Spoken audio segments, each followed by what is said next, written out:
What's up, everybody? I'm your host, Kelly, and with me, as always, is Bo. What up, what up? And here, also with us, because we are recording in person, we have our producer, Sam. Also, what up, what up? And today, we've all piled in the Precisely wagon, and we're fording the river of educational computer games. We've caulked up the wagon, even though we didn't buy any caulk, and we are starting this adventure. We may pass by some familiar memories as we talk, and I hope you can join us and no one dies of dysentery along the way. I'm dying. I'm already dying. I'm lost. But first, guys, we got to stop for some provisions at the general store. So, what do we got to drink? We got some cider. Say, Bo was the rich banker from Boston on this one. Right? I'm the Monopoly king.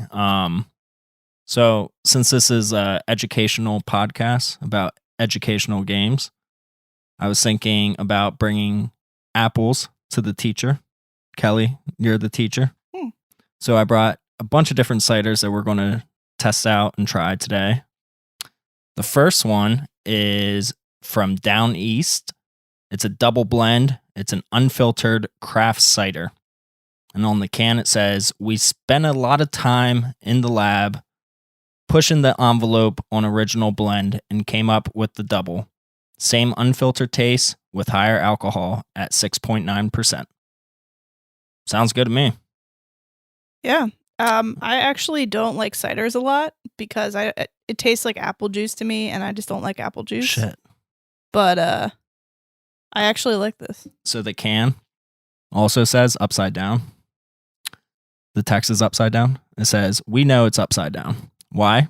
Because the best way to drink our unfiltered cider is to shake it up first." Oh. By turning the can over to read this, you're halfway there. Oops. Give it a shake, wait 10 seconds, and enjoy.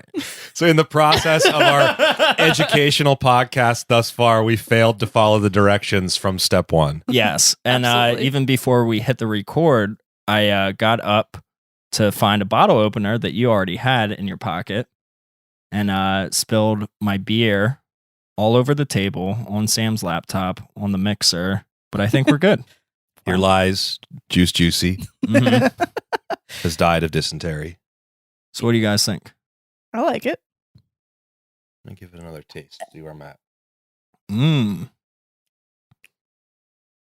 That's very good. A little ASMR. I really like it. This is different. Tastes pretty good. Because we always drink IPAs and shit. It's sweet. It's like sweet, but there's a little There's a little bit of that dry quality in there, Yeah, though. it's Kind of gives almost me that like that a wine vibe. Yeah, I was gonna Yeah, say a it's like little a wine. That's why I think I like it a little bit more. It's not like when you drink a cider, sometimes it's just like carbonated apple juice. Boomer Mhm. wants a taste of the cider. Yeah, Boomer's all over it. Boomer, can you lay down? We love you. Lay down. Mm-mm. It's like lip smacking. There's going to be Yeah. all these sound effects in the background of us just going, Well, this one is pretty dry, so I feel like the lip smacking is I don't know. I think it's appropriate. This is semi-dry, I would say. Like the back half of it's dry. Yeah, for sure. so longer down the trail, it's going to get drier. We're going to run out of clean water. And Maybe. yeah. Probably not, though. I think we're going to go sweeter. But I'm just we'll going to see. keep throwing in as many cheesy Oregon Trail references. Right, kids? That's fine. At All right. one point, do we start eating each other? We go full Donner I Party. was going to say, We go straight to cannibalism. I missed that Oh my part of the gosh. first Oregon Trail Yeah, game. I'm like, did that ever happen? Like that happens in Well- Amazon Trail. No, it happens in real life. It doesn't happen in Yeah. a computer game Yeah. Oregon Trail. Jesus. Anyway, All right. well, so we've got a bunch of ciders down for us today, but before we get started, I just wanted to let you guys know, if you are new to this podcast or if you are a seasoned veteran and you haven't done it yet, we post a lot of stuff that we talk about on our Instagram and Facebook pages under Precisely Podcast. So if you see anything or you hear us talking about anything like that we would see, like the beer can or the computer game, you can look on there for pictures we will be uploading to go along with this episode. So follow us on Precisely Podcast on Instagram and Facebook. And like and share this podcast while you're at it, wherever you're listening to it. If there's a way to rate and review, please do so. All right, let's get into it. So you want to talk about playing anything? Getting No, let's anything get done? into it. All right, let's get into it. Yeah. So we can cut that part out. Sam, cut that out. Sam, cut it out. On Saturday, we can talk about that. Yeah. Okay. Yep. All right. We'll do that. All right. Sam, cut that out too. All right. So let's get into the topic. We've got a lot to talk about. Educational computer games. I thought we could start off by talking a little bit about our background. I know we each grew up at different years with different types of computers and, different experiences, which is going to reflect on some of the games that we talk about today. And obviously everybody had different experiences, because I know personally I asked a lot of like my friends and family about educational computer games that they grew up on, because there were ones like I couldn't remember, like my sister was giving me a bunch that I forgot about completely, and everybody just had a different experience, which is super cool. I'll start it off. I was in elementary school from about 1996 to 2003, I think. So I was like right at the advent in kindergarten of like computer labs in school that had enough computers to share for your whole class kind of thing. I think we had probably Macintosh 2s in my computer lab at school. I don't really remember, but I remember there was a whole room. We go like one cycle day a week and go play games or work on typing or whatever. At home, we were lucky enough to have a computer as well. My mom is artist and a graphic designer, so she also had a Macintosh 2 and then eventually a Macintosh SE also as well. So those were the two I grew up on at home. And then so we had a lot of Macintosh experiences when I was a kid, and I know that's different, because a lot of people had Macintosh and then Windows, but I never had a Windows computer growing up. Yeah, that's cool. I had we had a PC at home. I'm not exactly sure what brand or anything. I want to say HP, but I really don't know. But Apple II was definitely the computer that we had at school when I was in first and second grade. My mom was actually the computer lab teacher, so we might have only went to computer lab once a week, like you Kelly. Yeah. But I would go there every day after school, and we had a full wall of floppy disks that we could go through, pick whatever game we wanted to play. And while my mom was still working and like doing paperwork, I got to be on the computer and pretty much just play Oregon Trail, I think, and a few other games. So that was a lot of fun, just having that experience. I actually called my mom yesterday to ask her what she remembered, and she was like, I just remember all the kids wanting to play Oregon Trail. But everyone loved it. I never had to like reprimand a kid, because everyone was just very well behaved. And like I told her, I was like, it was like recess, inside recess to us, being in the computer lab. That was our first experience, and probably anyone's experience, because not everyone had like a home computer back then. Mm-hmm. So it was just nice. It's a bright screen, colorful screen right in front of a kid's eyes, so it keeps you quiet and entertained for a long time. And yeah, I mean, I loved it. And then my mom also told me that she was making $5.25 an hour being a computer lab teacher. I was like, I've never made that little in my life. Well, yeah. I mean, granted, it was a different time. Yeah, I was going to say minimum wage is going to be lower than, yeah. Yep. Either way. Yeah, it was crazy. She was like, so I started working for the state after that. I think she was there like 3 years after I was in second grade. So I would have been in fifth grade when she left, but it was a different school building then. So yeah, she was like, I couldn't really afford anything. And before that, she was just a stay-at-home mom. So yeah, it was like her first job in the sense. Yeah, I remember my mom like volunteering to help out at the computer lab, because a lot of people, like you said back then, a lot of people didn't have a home desktop computer, so they didn't know what they were doing. And my mom luckily had exposure to a lot of different software and would come in and help out. I remember like occasionally if we had like, I don't remember, like different things going on, she would like volunteer. But yeah, that's pretty cool that your mom was there, and I'm sure that was cool for her too, because she could hang out. It was as like with a kid growing up, it's really invaluable to be at the same location as your kid working, where they're going to school and then just like picking them up and going home kind of thing at Absolutely. the end of the day. That's so Definitely. cool.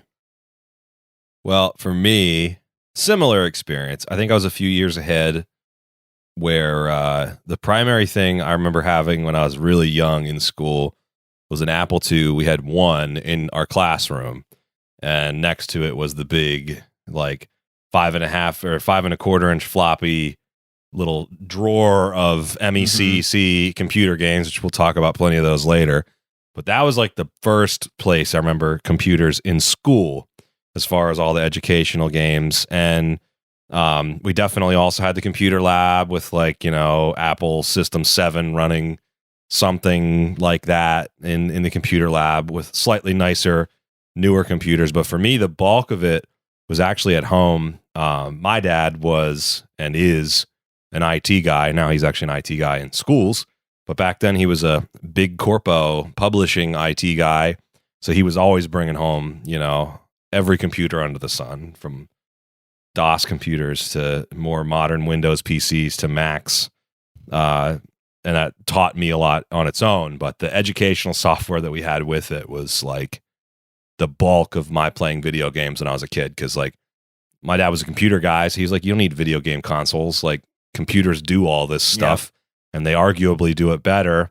So a lot of the things he would encourage, of course, both my parents, were these educational games. And as soon as you guys, a couple episodes ago, were talking about what sparked doing this episode in the first place, I was like, oh, I got to get in on that conversation because this is right in my wheelhouse. Absolutely. Yeah.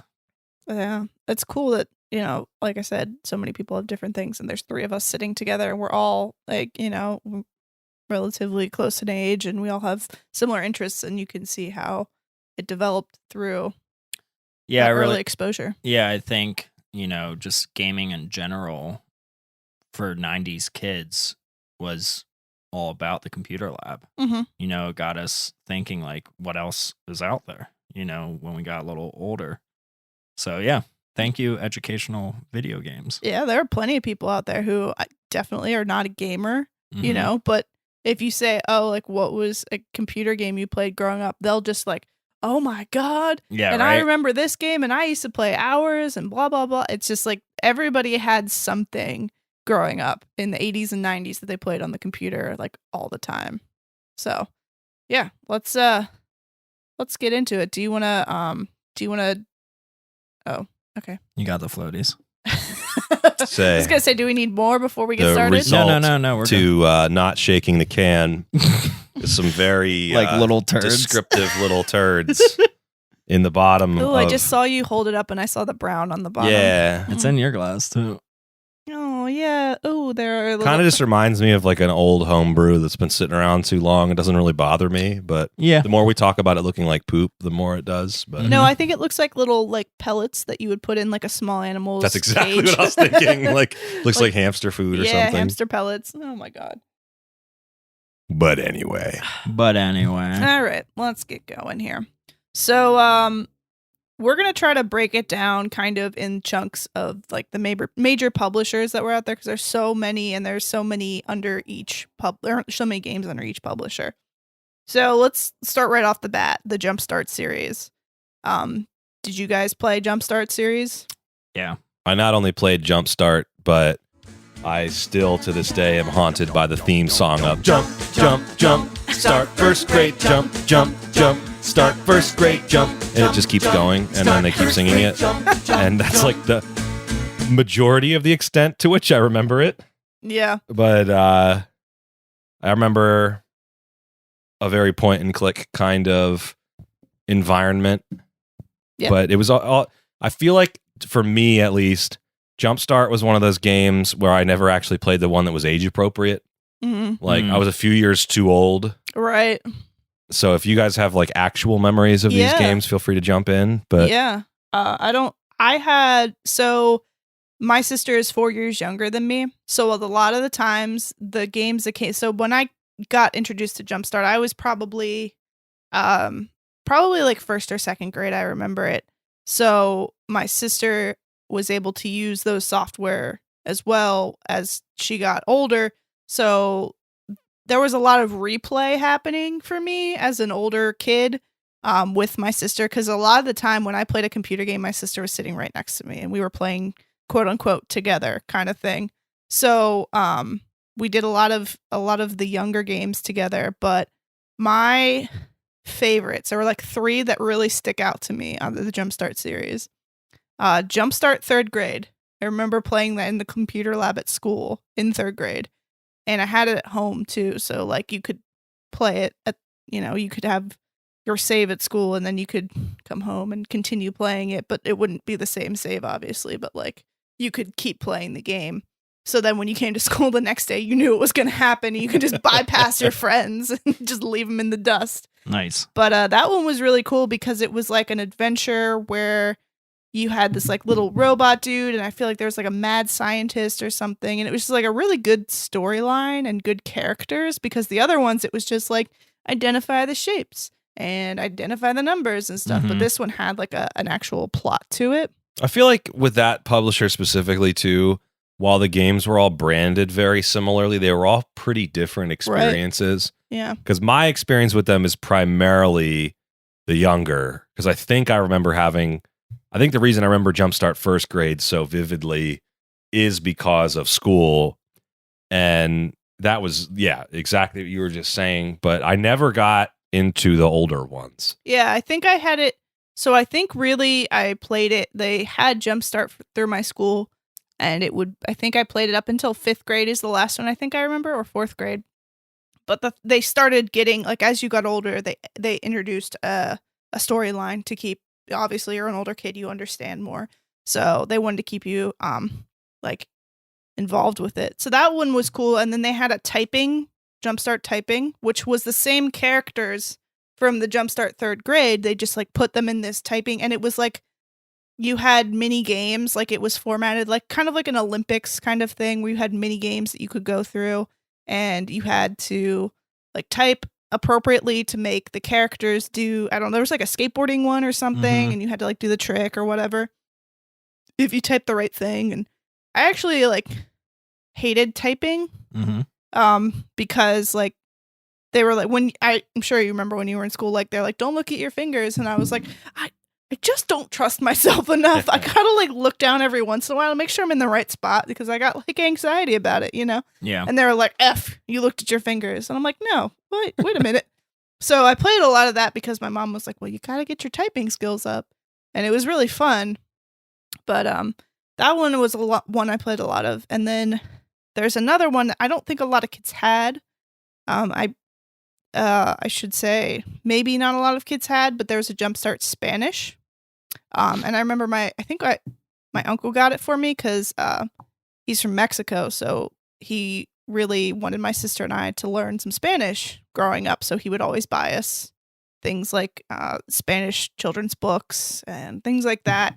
So he bought us this, and that, like, I was watching YouTube videos while doing research for this episode, like probably on every game that I could remember, to bring back memories. And I still remember like the Days of the Week song for this freaking Jumpstart Spanish, the colors, like there were songs for everything, and I still remember them all. And like, I spent a lot of time on that game too, but it was really fun.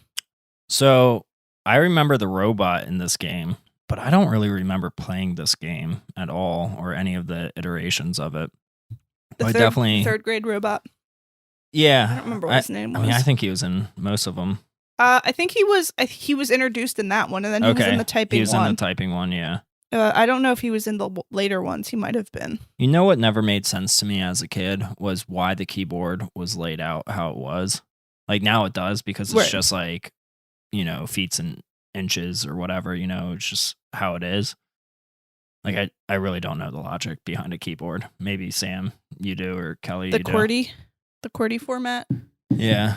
It was just I think, I don't know how they did it, but it's basically like how it was the main letters you use. They based it off of that, like, so. Yeah, I think so. Like most frequently accessed letters in relation to your fingers, where they would lay. That sounds like something that could have its entire full episode on its own. Yeah, I don't know, but I think it was probably something along those lines. Yeah. I just always wanted it to be alphabetized, like A's next to B, next to C, next to D, Yeah, but then how would you do like how would you decide which layer it goes on if you're like 3 layers deep? Yeah, I don't know. You know? I don't know. So I don't know. Either way. That's weird. But yeah, so Jumpstart was good times.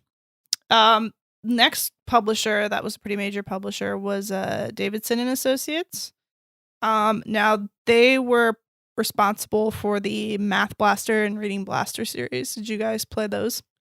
Math Blaster, Yes. I played a ton. I have some very vivid memories of that game. Reading Blaster, I did not as much. I think I did them all, and there was a couple Math Blasters, right? There was like 2 and 3. Yeah, there's like they did it so they broke it down kind of like an age group, I believe Yes. it was, and that was for both Math and Reading Blaster. And this is kind of how most of these games were formatted. If they had multiple iterations, it was like per age group or per grade, kind of something like that. So I know there was like different Math Blasters for different grades, and then I think also they probably just like occasionally revamped it. What they over did the was they years. had Math Blaster and Reading Blaster, and then they had a younger version that was Math Blaster Junior and Mhm. Reading Blaster Junior. And it's one of those games that I think even to this day maybe is still getting re-releases. I think it is. I think they have it on an iPad or something now. And they also, it was one of those games where it was old enough that it was in the land of shareware. Mhm. So like it came out in episodes. There's been a couple of re-releases over the years with different like suffixes at the end, but it's essentially the same gameplay elements. The biggest just being like some basic math games. The ones that I have the most vivid memories of from Math Blaster, because they've changed the graphical elements over the years too, because it's actually a pretty old game. For me, it was like the mid-90s, like the green spaceman Yep. is the one that like immediately comes to my mind. Yeah. The 2 games I always remember from that was Find the Missing Number, where you're in the spaceship and there's all the debris Mhm. flying around. Mhm. You have to pick the right number, and then it shoots at the thing. Yep, I remember that one. And I remember the platforming one that was like, find the correct math symbol. It would Mhm. give you the 2 numbers and a solution, and you had to give the symbol. And then when you got the symbols right, it would like move the character through the platforming. Right. And that's Yeah. that's the bulk of what I That's remember pretty from that much game. it. Yeah. Yeah, Math Blaster, the original, was just like very 2-dimensional, very flat. Pick the right equations or the right number that makes that equation happen. And it sort of reminded me of like Pac-Man in a sense, where No, not that one. I think you're thinking of a different one that we're going to talk about later. I Oh, am. I know what you're thinking I of. am. Shit. We'll munch on that one later. Yeah. Yes, we will. Yeah. All right, Keep good that in one, the Sam. back of your All right, head. my bad. No, but I was going to say the Math Blaster, like I remember a lot of that. I think it was at school that we had Math Blaster, but Reading Blaster 2, I think was also at school, and it was like a similar thing. I remember the one where you shoot like the debris is flying around and you have to spell a certain word, like they'd say dog, D-O-G, and then like the D would be flying around, you'd have to shoot the D, and then Okay. there'd be like an X in there or like something to throw you off, but you'd have to get like the correct letter. You just shoot the correct letter to spell the word correctly in the order that they're asking you to spell it in. I remember now. Sorry. That's okay. All right. I There's actually a tend to lot. confuse these games with a set of games known as Math Rescue and Word Rescue that are very similar kinds of elements. Those are like straight up platforming games that you like instead of the best thing I could compare it to, it's not really like it, but it's like if when you hit a question mark in Mario, it brought up a math question instead of like giving you a thing to pop out of the top of the block. I would God. never play Mario. Yeah, nobody would play it. Yeah. Never again. Fuck that. I quit. Well, another one that Davidson and Associates was known for was Math for the Real World. And I don't know if you've played this, but this one was deep in my memory banks. Never of heard of Heaven that Earth. one. Mm-mm. Okay, this one was super cool. And I remember, I think it was like probably 4th grade or 5th grade, maybe, in the computer lab. The entire class was obsessed with this game, like absolutely obsessed. And if you grew up in this era, you know, like it was real easy to have an entire class become obsessed with a certain game or like fight over certain things. Like computer lab stuff, yeah. or games and whatever. So like this was the one that I remember like everybody loving one year. So it was like you were a bunch of kids. I think there were probably like 4 or 5 kids in a band. And the band was going on tour and it was going around the world. And so you had to do like real life math problems essentially to progress through your career as a band. So like you'd go to a diner and you got to order food and you'd have to figure out how much money you have and you have to pay for that meal or whatever. And then you have to fly on a plane. So you have to get your luggage together and figure out if you're overweight, or, like you have to leave some luggage at home and got to go to the gas station and fill up on gas. But how much money, like how much gas do you need? How much money? It was like kind of stuff like that. So it was probably one of the first computer games I remember that was actually putting you in a real life math situation, instead of just like word problems or math problems that were being thrown at you, or you're shooting them in the sky. So it was pretty cool. But I remember you could like name your band like cool stuff, and you could I think there was like segments where you'd play the music or whatever, and I think it was just like super cool because you get to be a little rock star. But yeah, you guys were probably too old for that because I never played that. It was 1997. It came out, so Okay. I would have been pretty right in I would have been like elementary schoolish then. So potential that I would have probably been interested had I known about it, but that one definitely passed me by. Yeah. I feel like I only had computer lab in 1st and 2nd grade. Really? Yeah. Well, you had 2 schools. Like Yes. I went to, so the way your school district was broken up, you had one elementary school was this grade to this grade, and the other one was 1st this and grade to 2nd. this grade. Yeah, 3rd through 5th. And then, so my elementary school was everybody in one building. Yeah, that's how mine was too. So- We had both in our school district, but that's how mine was. Yeah. So I think that might actually play a part in it too. Like if they only had enough computers for one elementary school, you know what I mean? Mhm. At that point. So that would make sense if you only had it for those grades. So in my Wikipedia-ing in the last 5 minutes, I learned something kind of interesting about the company Davidson and Associates. Okay. At one point, they were the parent company for Blizzard Wait a minute. from 90, like the The Blizzard Blizzard? that we Wow. know now, like Activision's Blizzard. But World like of Warcraft Blizzard. So we Yeah, could potentially 94 have math blasters in World of Warcraft. Oh my God. Mathcraft. Mathcraft. Love it. In the early 90s till 98, they were the parent company of Activision, or not Activision, of Blizzard. Blizzard. That's Amazing. crazy. Yeah, Yeah, they gotta love Big Corpo. Yeah, Mhm. it sounds like they were pretty big. Definitely with those 3 titles, of course, but I'm sure they had a bunch of other stuff. I guess there's a thing called the Blaster series. I looked it up too. And there's games up through as far as 2013 Mm-hmm. for iOS that continued on Math Blaster, Reading Blaster. Had some other ones for algebra, like Algebra Blaster was apparently a game. So Yeah, in my research too, I found a lot of these games had titles that would be remastered and put on the iPad, or re-released, or they would make new iterations coming up to 2013. I think we're going to find that's a 2015. common thread for a lot of these developers too. Yeah, and I I know think, just going through our list, there's a bunch of them that was their fate. oh yeah, and a lot of them obviously went under, but I think a lot of these games did so well with us growing up that they were like, well, let's just keep going. If it's not broken, let's not fix it. Just keep going. So we'll see a lot of that, I'm sure. So we are also cracking open a new brew at the moment. A new beer. Would you like Or to a new share, cider. Bo, what we've got? Bo's we handing got- me grape juice. Here you Oh, go. yeah. Do you want to crack open your own? Is it safe to eat the little pellets? Am I good to just... Yeah. Oh, yeah. I mean, if you're supposed to shake it up, yeah. No, I I just- they mean, were I on- knew it was safe, but I should ask Sam, was it tasty? They were on the edge of my glass, and I just dipped my finger in there and licked them off my finger. And They're actually tasty. yeah, Okay. They're I'm gonna check 'em they're down in here. a beer. How could they be bad? it's unfiltered. So what it I'll is sip cider. it's just Okay. actual actual pieces. Well, I just in didn't it. want it to be really weird feeling in my mouth. No. Nope. Okay. It was tasty. Approved. No, there will be another one that's sort of unfiltered We that gotta we'll shake try. this one? No, this one's good. So this is actually from a local cidery called Grand Illusion Hard Cider. This is in Carlisle, Pennsylvania. We're drinking the Blue Illusion. It's a blueberry lavender cider. Oh, I know where So, this place is. Yeah, I was gonna say, have you guys been there before? I never Yes, have. I love it. I work down the street, so Oh, well. I'm familiar. Okay. Wow. So the can says this well-balanced blueberry lavender cider offers a pleasant sweetness and a light berry fruitness. It finishes with a touch of English lavender.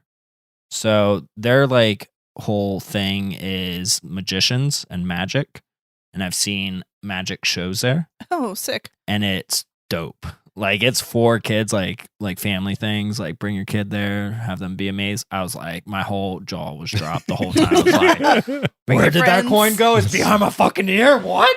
Bring friends. It's Bring kids. insane. Bring Bo. And then we also Bring your kids, 2 drink minimum. right.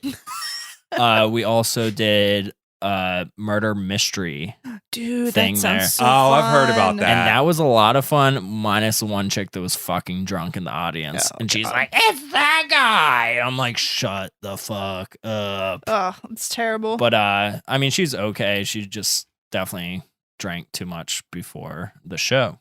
But it's very intimate. It was very small. Like probably at the time there might have been like 15 to 20 of us watching it, and there was like 6 actors and actresses. That's cool. Yeah, it was really fun. Grand Illusion is also a great Styx song.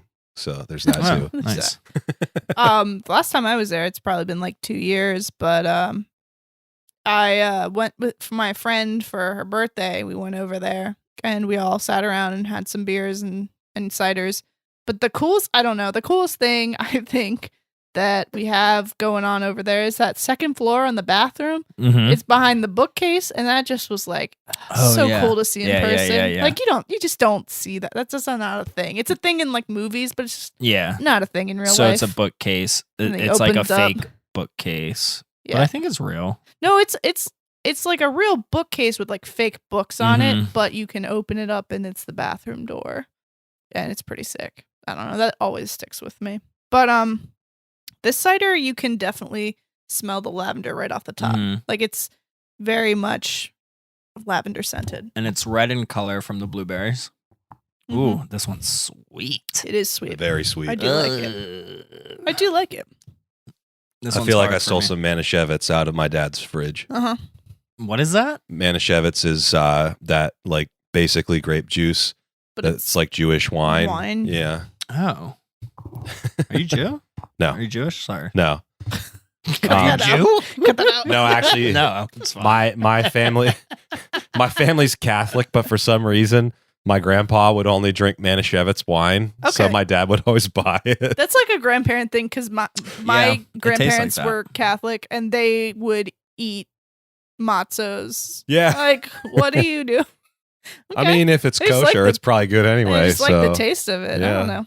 This is pretty nifty. Anyway, but yeah, you're right. It's very like a sweet, almost like a wine. Kind Sweet of. bear wine. Very much so. All right. So the next publisher we'll talk about is the Learning Company. So they are responsible for everybody's favorite Reader Rabbit. Reader Mhm. Rabbit. And I'm pretty sure we probably have all played some Reader Rabbit here. Yes. Probably in several iterations. Yeah. From my perspective. Yeah, they definitely had a lot of like a super early version. The 1983 was the first one that came out. Which is the one that I had on an old MS-DOS computer. Like that's one of the first things I remember, like seeing like this is a computer and it plays games. And I remember my parents being like, "This is the Reader Rabbit," and just like the most basic of right. Mhm. like I guess they were graphics. I don't. They might have been like They're just lines. ASCII characters and Yeah. lines. Yeah, but yeah. Yeah, I think I probably had. I would assume probably like I didn't look exactly which one I had, but it was probably like the second. Probably, I remember not a lot going like in my school. I remember having one that was like very simple. Yeah. So I think I probably had like the second version of it that came out or something. But they had like a bunch of offshoots for it, like we said, like with Reading Blaster and Math Blaster. What they have. Writer Rabbit and Math Rabbit and stuff like that, and they were still making games. Like we said before, a lot of these companies are still making these games. I think Reader Rabbit was like the first from what it seems to me, like the first real edutainment character. Yeah. Like that was like the Mickey Mouse of edutainment. You know Yeah. what I mean? Like that was Rita Rabbit was it because everybody knew who Rita Rabbit was. Yeah. And that was the real character there. I agree. Just like the name Rita Rabbit, that title will ring anyone's ears being like, oh, yes. Yeah. Oh, yeah. Everybody's played a Rita Rabbit, I'm sure, because like I said, they still have games coming out. So they had stuff for like, you know, the Wii, the DS. Did they really? Yeah, for I just iOS. saw that. I Yeah. had no idea. And That's crazy. those little Leapfrog handhelds for kids. Okay, I can see They They that. had a for bunch sure. of Rita Rabbit titles for that too because they like partnered up. And actually, this was like a super cool thing that I found when I was researching. There's a Rita Rabbit theme park in Switzerland. No. Yeah. Man, Would you go? if I can ever leave the country again, Okay, but say I might- find yourself in Switzerland. Would you go if you had a free day? No. yes. No. What? Definitely not. You want to just drive by to check it out? No. I feel like if I was already in Switzerland, I'd have to at least go. Because, I mean, Switzerland's the size of, like, what? Like, part of Pennsylvania? I have no idea. There's It's not plenty of big. other great things to see. Shout out if you're listening from Switzerland. But I feel like I'd have to at least see it. I don't know if I'd need to go in for the Yeah, day. just drive by it, check it out. What are you going to do? Educational shit inside of a You're going to stand amusement at park? a, That I sounds don't shitty. you're going to stand on a platform and Rita Rabbit's going to roll letters your way. No, And you're going to try to build words. No I don't thanks. know. I But don't know. I don't know. I just thought that was really funny. And like, I think that's the only edutainment game character that has a theme park. see, that takes a lot too, because you got to Mhm. consider, like, you know, how long now has it taken Nintendo to get to the point where they're doing what they're doing in Yeah. Tokyo right now Mhm. and soon to be elsewhere? And it's like, of all the things to have its own theme park. Yeah, I mean, it could be a small theme park though. I don't know how big it is. I didn't look into it. Now I'm definitely want to more. Yeah, I'm There's about a- to, like, as we speak. So I went to a theme park when I was at a music festival that like the music festival sort of sucked. So by Saturday, we're like, let's go to the theme park across the street. And it was Del Grosso theme park or I'm water familiar. park, which Del Grosso is the pasta sauce. Yeah, I Yeah. was gonna say, Yeah. isn't that the possible? You know, I know what it is because of Yeah. listening to Penn State football on the radio. Del Grosso sponsors the Red Zone. Oh, nice. Yeah. So, I mean, we did this water park while this music festival was going on. And it was super fun. Just like a bunch of hippies going over there and doing water slides and shit, taking a Pasta break. slides. Yeah. It Did was they fun. have like the fettuccine slide? No, like the... I don't think it was anything like that. It's just Del Grosso was on the name of it, and it was a water park. and it was Okay. fun. The Alfredo I got Lazy some River. clarification here. Okay. It is not an entire theme park. Oh, it's not. It its is an own? attraction at a theme park in Sweden. So whoever wrote the Ah. other one is a full-on liar. It's at a zoo in, Sweden, Eskilstuna, Sweden. Okay. Okay. And apparently it's Rita Rabbit themed. So that's it.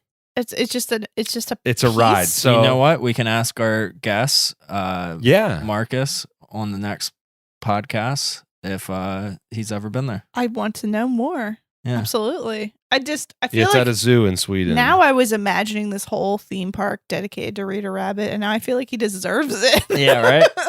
Yeah, I'm a little bit. I would be more interested in going to an entire Rita Rabbit theme park than I would to go to a zoo that has a Rita Rabbit attraction. At Yeah, it. and it's a Yeah. fucking like rabbit behind It's like, bars. yeah. And it's oh. like Here's the real Rita Rabbit, kids. There's like a book there that's laminated so it can get rained on. I can't chew it up Yeah.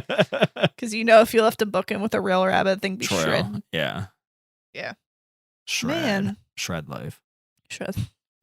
Good old Del Grosso's amusement park, though. That's a deep Right? pull. Right?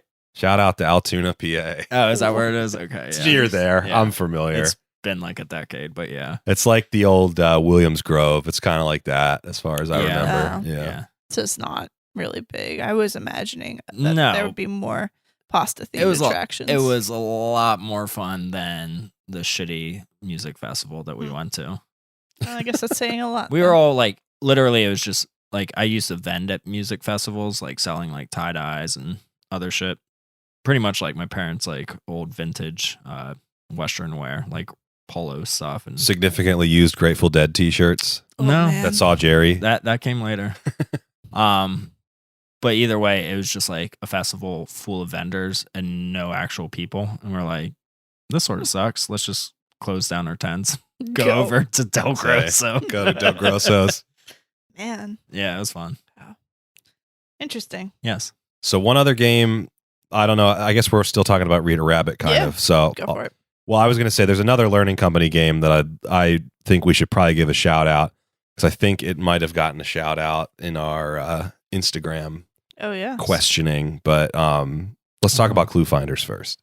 Yeah, let's talk about Clue Finders. Did you guys, were you too old for Clue I was. Finders? Did you play I it? was Bo? indeed. I don't think so. It doesn't ring a bell. Okay, so Clue Finders was like essentially like the Scooby-Doo of edutainment games. It's a good way to Oh, put yes. it. No, yes. You remember I know that Clue one? Finders, yeah. Okay. The 4 kids. Yeah. Yeah. So this was like an offshoot of the Reader Rabbit. Like it was the same, obviously same publisher and stuff, but like the people who made Reader Rabbit were like, we need to make stuff for the older kids now because Reader Rabbit was basically up to like 3rd grade essentially. And they were like, well, what are we going to do for these older kids? We got to lock them in. So they made the Clue Finders. So yeah, it was like 3rd to 6th grade. So you did like reading and writing problems and math problems, etc.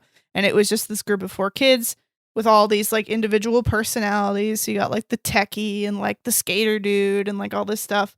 And they went around solving mysteries with their AI guy, Laptrap, which as I was remembering this, I'm like, so is this where Claptrap got his name from Borderlanders? true, yeah. So, I don't know. What was Laptrap? He was like a little floating like robot or something, I think. It Like was a just laptop? Yeah. Were laptops Well, back laptops then? existed, but Oh, they yeah. were not prevalent. They were not the norm like they are now. Yeah. And then they had a dog, Socrates. And then so they had like different versions. So like 3rd grade they had like a rainforest mystery. 4th grade was pyramid mystery. 5th grade they had like a volcano based mystery, and 6th grade was like they had like talking plants that were aliens or something. I remember specifically the 4th and 5th grade ones the most. Yeah, I remember these, and they're very colorful Mhm. mini games, and actually like thought out and looked good. It wasn't just necessarily one screen. Like there might have been like movement to another screen. Right. There was a lot of, it was like a point and click adventure with Yeah. like a mystery. There was a storyline. It wasn't just like Reader Rabbit where you just had to like click the answers essentially. Yeah, so I'm looking at this one image, and it's the kid's next to a yellow sloth that has a bunch of bugs on its back, and the sloth, I guess, is wondering what bug is biting him. Oh. And on the tree it says, it's a moth that is red with stars and curly antennas. So then you gotta, Match it up. think which one it could be. Mm-hmm. Is it the striped moth? No, probably not, because it said stars. Is it purple? No, it's red. Read the fucking tree. Dumbass kid. I would really love to play Bo's educational game. Me too. The fuck is that? Yeah. Dumbass. I Fucking idiot. I'd love to have him Get it wrong, idiot. re-narrate. It's like I'm imagining Any a of point them. and click where every wrong idiot. Dumbass. Then it just Fuck is starts wrong with you? cackling at you after a while. Fail. And then it's like you get the right one and you're fine. Bo's in the background just like, oh, you finally got it. Okay. It's like real condescending. I knew the answer the whole time. Yeah. Dumbass. I'm the fucking computer game. Just so many fourth walls broken. Oh. Turn your screen off. What do you see? Fucking dumbass.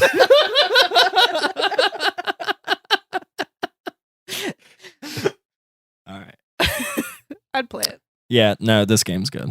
Yeah. This was a good one. Clue Finders was good. I feel like it was a really popular around people who are about my age.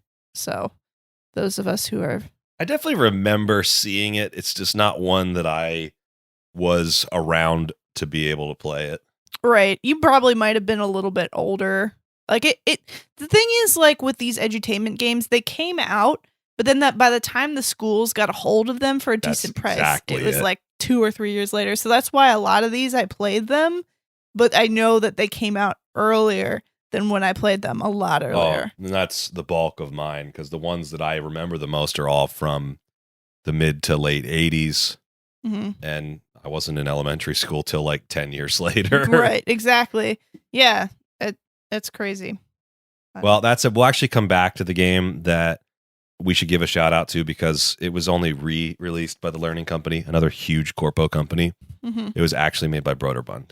Oh which is yeah, later we'll talk on in our about story. Broderbund. Yeah, they're pretty big. Yeah. But let's tackle this monster right now of the MECC Heck Yes. yeah. The Minnesota Educational Computer Company. consortium. There you go. Good Consortium? Yep. Okay. I've done enough reading to realize that it's consortium now. job. What is I know- consortium? consortium? Consortium. It's like a giant conglomerate. Oh, it's just Mm. A every group of thinkers, I think. a Is lot of Minnesota even that big? no, they have a lot of thinkers apparently. Yeah, I doubt So, that. This was the 90s. This was the 90s. It fucking was a shots different time. fired. Yeah, I never hear anyone talk about Minnesota. I couldn't name one person on IG that's from Minnesota. Okay, but And Minnesota- tomorrow Minnesota exists. we'll have our first follower from Minnesota. I hope so. Minnesota does exist, so there are people there. But yes, It has Twin Cities it does. and the Mall of America Oh yeah, that's right. So there's things going on. I've never been to Minnesota. and a border with Canada. Oh, that's Yeah, I'm really bad with geography. that's good. All right. I was thinking like middle of United States. No. She's north. What is it? MN? Yes. Okay. We'll play somewhere in the USA as Carmen Sandiego later. All right. Sounds good. But anyway, All right. So let's start it off with the top tier game from everybody's childhood, the Oregon Trail. the big kahuna of Yes. educational games. Everybody played this freaking game. I don't care who you are. You know what the Oregon This is like Trail the is. Doom of educational games. It can be played on everything. Absolutely. You know, at a time though, I could not find a way to play this game. You're right. But it can now be played Now it on can. everything. Now. But at one point, I was like, man, I really miss the Oregon Trail.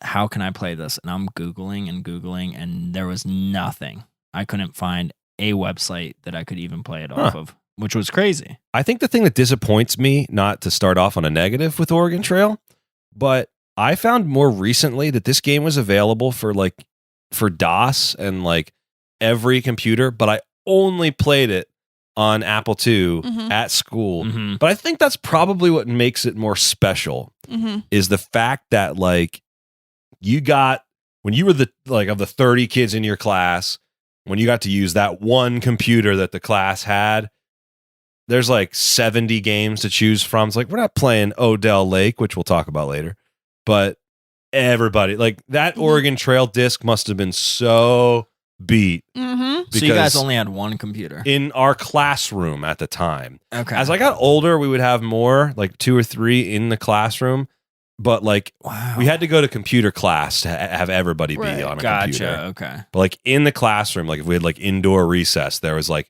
a lottery system, and it was like, Uh-huh. oh, you get 10 minutes of the recess on the computer, and it's yes, Yeah. we're gonna get through 2 stops on Oregon Trail. Hell Yeah. yeah. I don't remember ever having a computer inside of my classroom in Yeah, elementary same. school, just in the computer lab.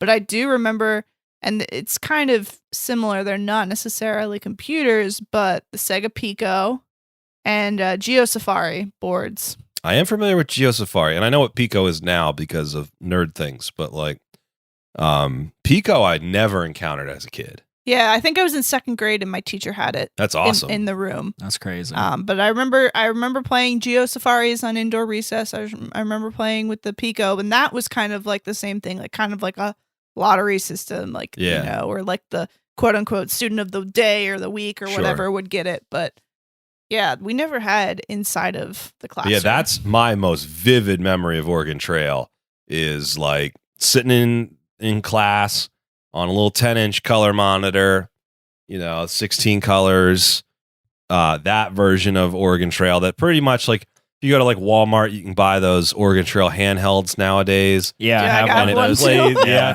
love it. It plays that version of the game as far as I Yes. remember. But Yep. I actually, just the other day, when I was doing my research, I played through a round of Oregon Trail just for the heck of it. And it's a silly game. It's so good. It's so Like, it's It's It so much holds fun to up. strategize. yeah. Like, But as it an doesn't adult, matter. I now I know. It's like I'm the rich banker from Boston. I load up on food. I get a couple of other supplies, and I just barge it on out to Oregon. But yeah. I can see now where the challenges could potentially come from if you actually posed them. I don't know that I ever did that as a kid. Yeah. No, I don't think intentionally I ever knew what I was doing, because I do remember playing a lot of Oregon Trail, and I would have been young when we were playing that. So maybe like second grade, first grade, that kind of stuff. Like I remember getting exposed to this game, and everybody just wanted to get to the point. I remember that you would be shooting the Hunt. animals. Yep. So you'd be hunting, and everybody just wanted to shoot the deer and the Mhm. bison and everything, and then You that was shot really it. 2,000 pounds of food. And you can only take And you can 5. take 100 pounds with you.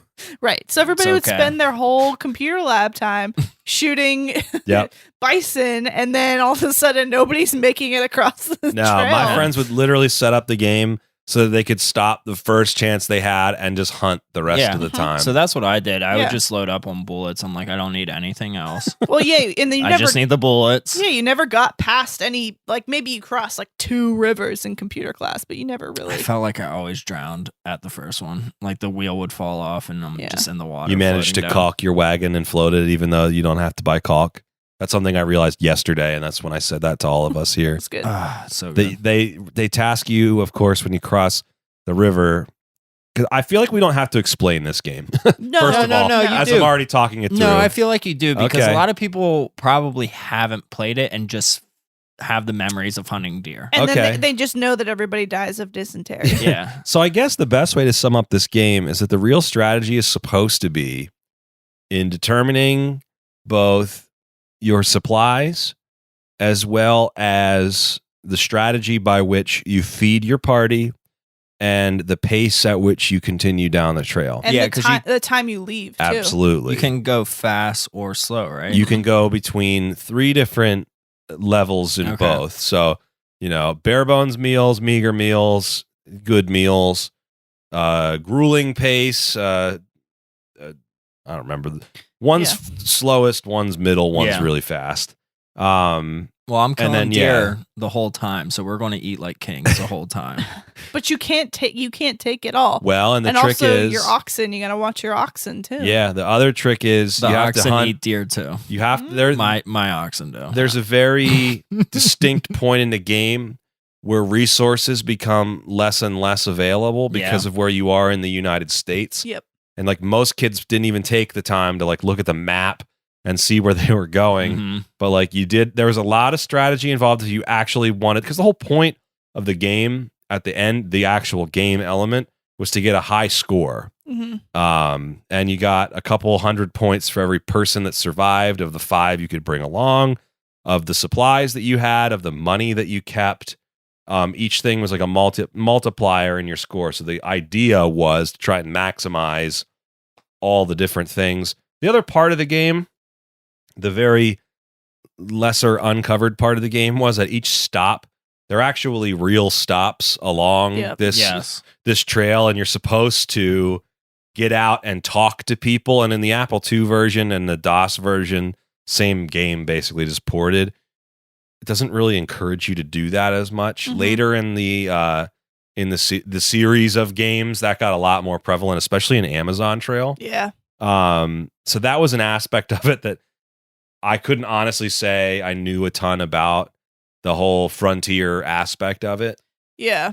I agree. I just know I remember just like sitting next to my friends in computer lab and being like, all right, who's going to be in my party? All right, we've got my friend over here. We've got my next best friend. And you're making your party of all of your friends in class. Right. And you're like, oh, by the way, you died. Yeah. Like halfway across the room. I didn't feed you anything and you got cholera. Exactly. You're dead now. Here's your tombstone. We're still going. I remember there being a point though, where everybody did hunt, but I remember there being a point when I was a little older where everybody was just excited to see how far they could actually get. Yeah. Because nobody ever actually beat the game. There was Yeah, a I kid feel that would like- say he would, but it's like, no, you didn't. Nobody- I feel ever like did. I beat it once, and I don't think it was when I was a kid. I think it was more recent. Let me just say it's a very easy game to beat. Yeah. If you just start in April, you're the rich banker from Boston and you buy enough food. Okay. I did it in like 6 minutes the other day. What? Like, it's not hard. Oh, you just shit. keep buying stuff. Yeah. Because like if you have $1,600 in the game, food is like 10 cents a pound or something. It's like, even as an adult who buys like groceries every week, you can kind of and you see it go by. It's like if you feed them enough, they eat like a group of 5 eats like they each eat like 3 pounds a day. I played a lot of Math Blaster to be able to do this quick math Nice. in my head. You're so smart. And you just kind of figure out, it's like, I got to keep, if I get to this point in the map, I can buy more food. So like you get to a certain point, there's only one actual active game element, and that's the very last part of the game where you either have enough money left and you can pay to go on a toll road, or you can float down the river. Yeah. And floating down the river, It's very dangerous. it's dangerous, but it's also just this gaming mechanic where you just avoid the rocks with the Yeah. arrow keys the whole time. Yep. And then you I have don't to hit think I've this ever beat point. this game. Yeah. I remember it, and so I must have beat it at some point when I was younger because I remember that part. So I did play this game on a computer. I don't remember which computer, but at Too Many Games like 2 years ago, I think I was like Okay. waiting for, maybe I was waiting for Cody or you to show up or something. I don't remember.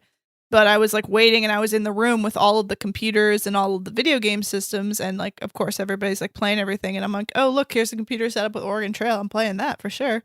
So I sat and played that for a little while. But yeah, I actually played some of it too before we recorded when we were doing research this week. It was really fun to be able to go back and play through that again, but It's such a good game. it is. It's actually possible to keep it challenging if you really want to get your quote unquote money's worth out of it. Like, don't be a banker. Yeah. Like if you want to challenge yourself, it can be interesting to try and beat. Right.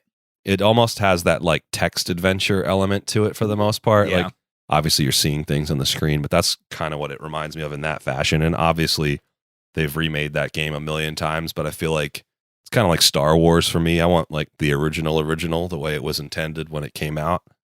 I don't need the digital remasters. Right. Makes But sense. with Oregon Trail, though, I mean, there's a roll of the dice, right? Like, Oh, absolutely. randomly something Random bad could events. happen, Yeah, stuff right? happens. Say wagon fires, robbers, Yes. disease. Yeah. My favorite is when a single member of your party gets lost and it takes you like 2 or 3 days to find them. What are you doing, man? Like, yeah. Come back.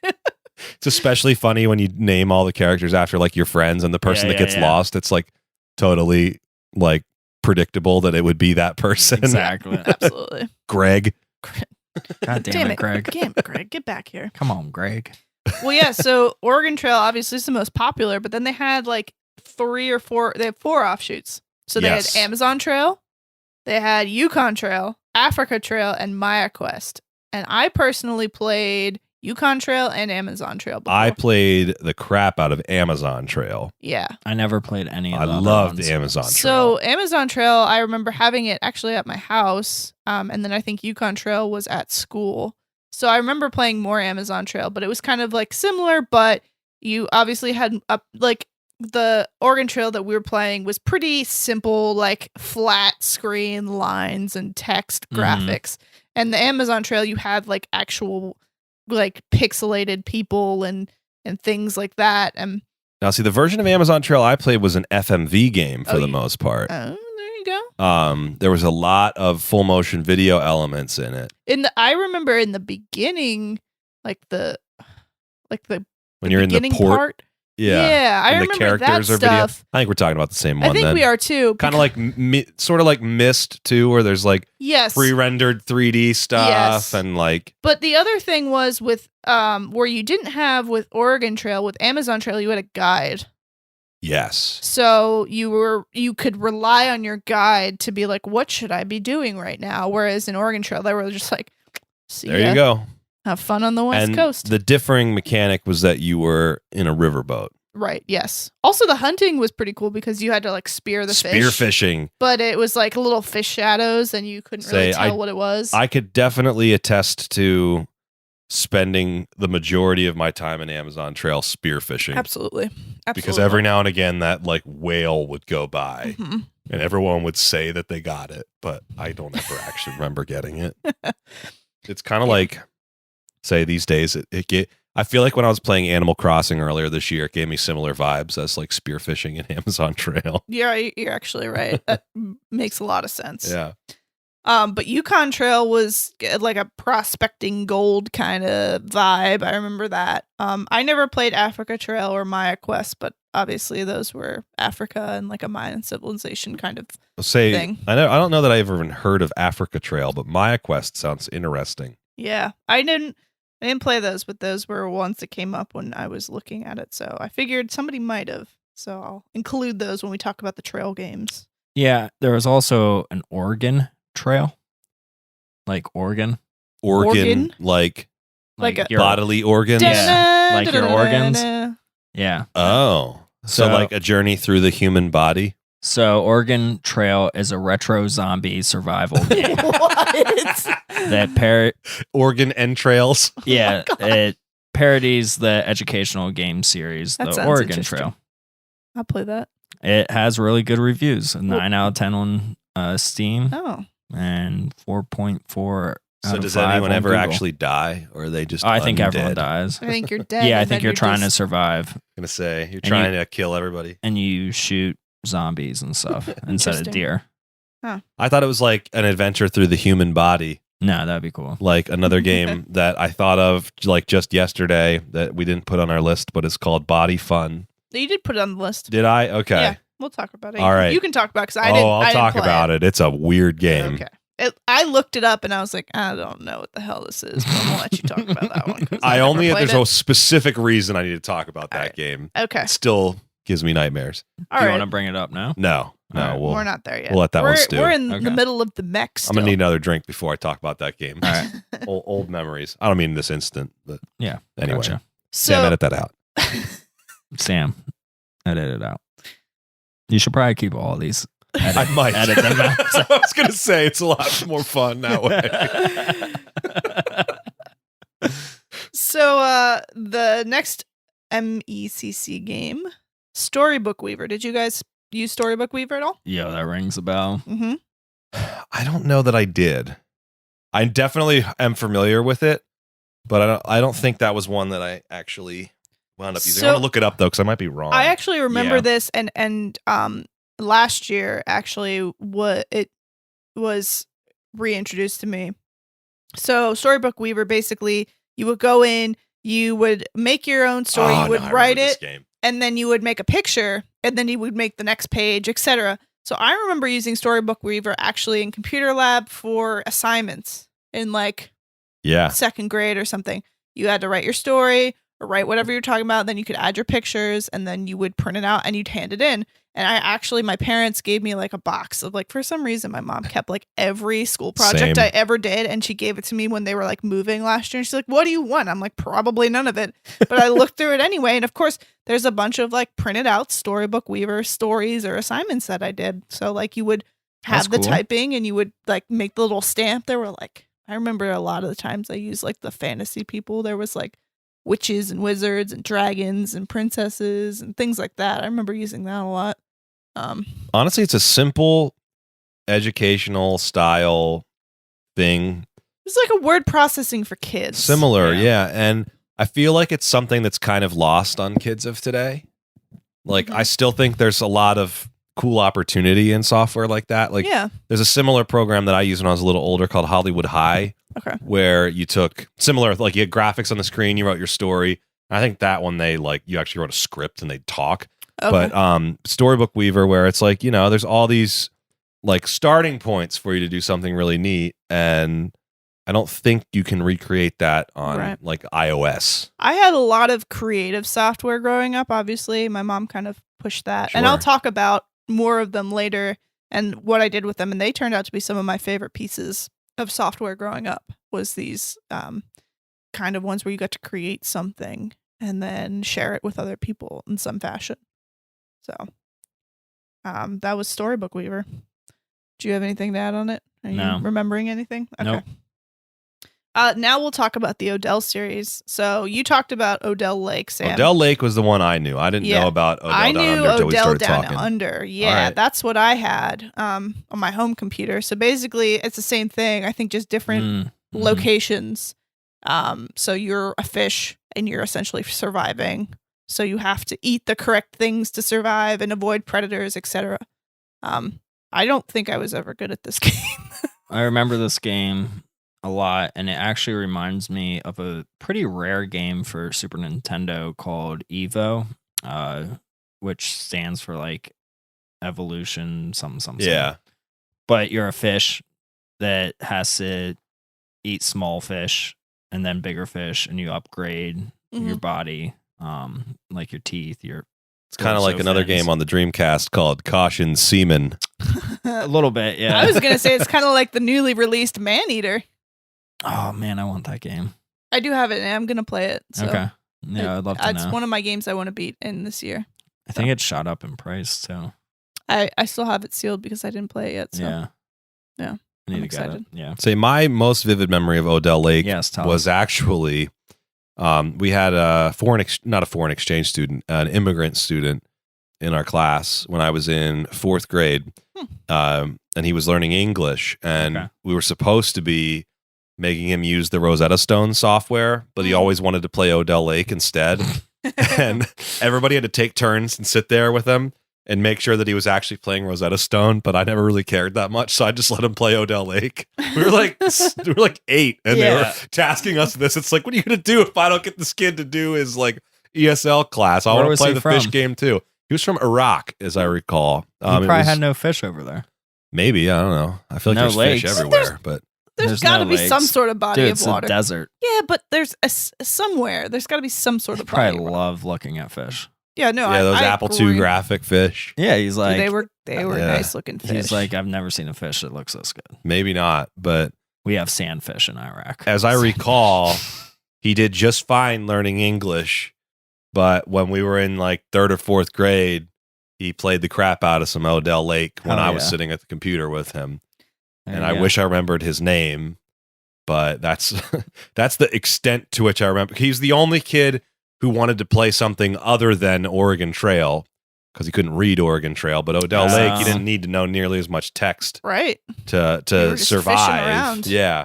So he actually did introduce me to the fact that you could, in fact, take the floppy disk out of the computer and play something other than Oregon Trail. So there you go. It is a weird concept, isn't it? I hardly knew that.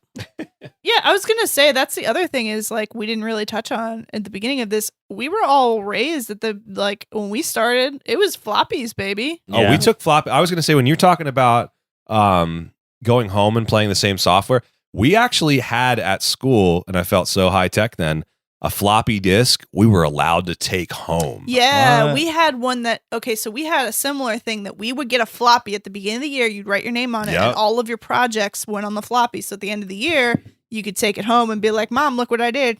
Yep. Yeah. Absolutely. That's what I did. And I was never able to do much with it at home because I didn't always have a Mac at home. But floppy disks were the norm. I remember when I first got a zip disk and I could put 60 megabytes on one piece of storage. Whoa. That's crazy. Yeah, I think probably like my 2nd grade, 3rd grade year is when it switched over to CD-ROM. For me, everything was floppy up until that point, I believe. I had I had CD-ROMs at that time because I was IT guy's nerdy son, yeah. But like, I mean, at school though. The CD burning though wasn't a thing till I was like in middle school. Dude, yeah, I don't think I burned a CD till I was in middle school. Yeah, either. But yeah, so we've got a new Apple coming up.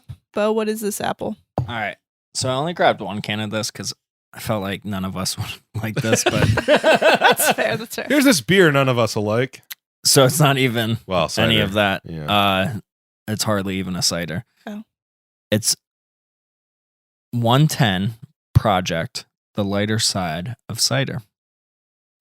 So this is from 1911. They make really good ciders, but this is a blood orange hard cider seltzer.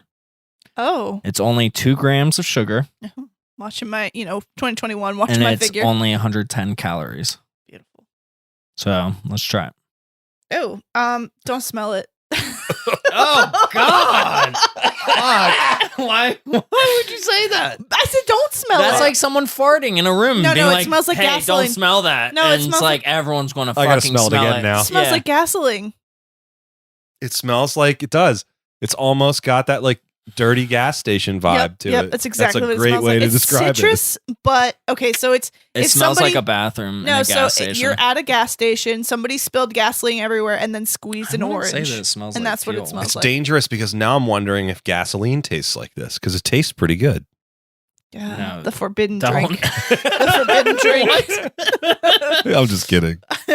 Honestly, now I can't even smell it. Ugh. Now it doesn't smell like anything. You really like one of the worst smelling drinks I've ever enjoyed. Otherwise, Did anybody drink it yet? Yeah. Okay. Does anybody else have a metallic aftertaste? No. I think it does. maybe a little bit. It tastes like 110 calories Yeah. and 2 grams of sugar. Yeah. It doesn't taste. There's no body to it. It's essentially clear. Mhm. Also, A little it, yellow. it smells like the citrus gas station, but then it also kind of tastes like you just drank out of a tin can. It kind of tastes or smells like burnt rubber too. A little yeah, bit. it sort of sucks.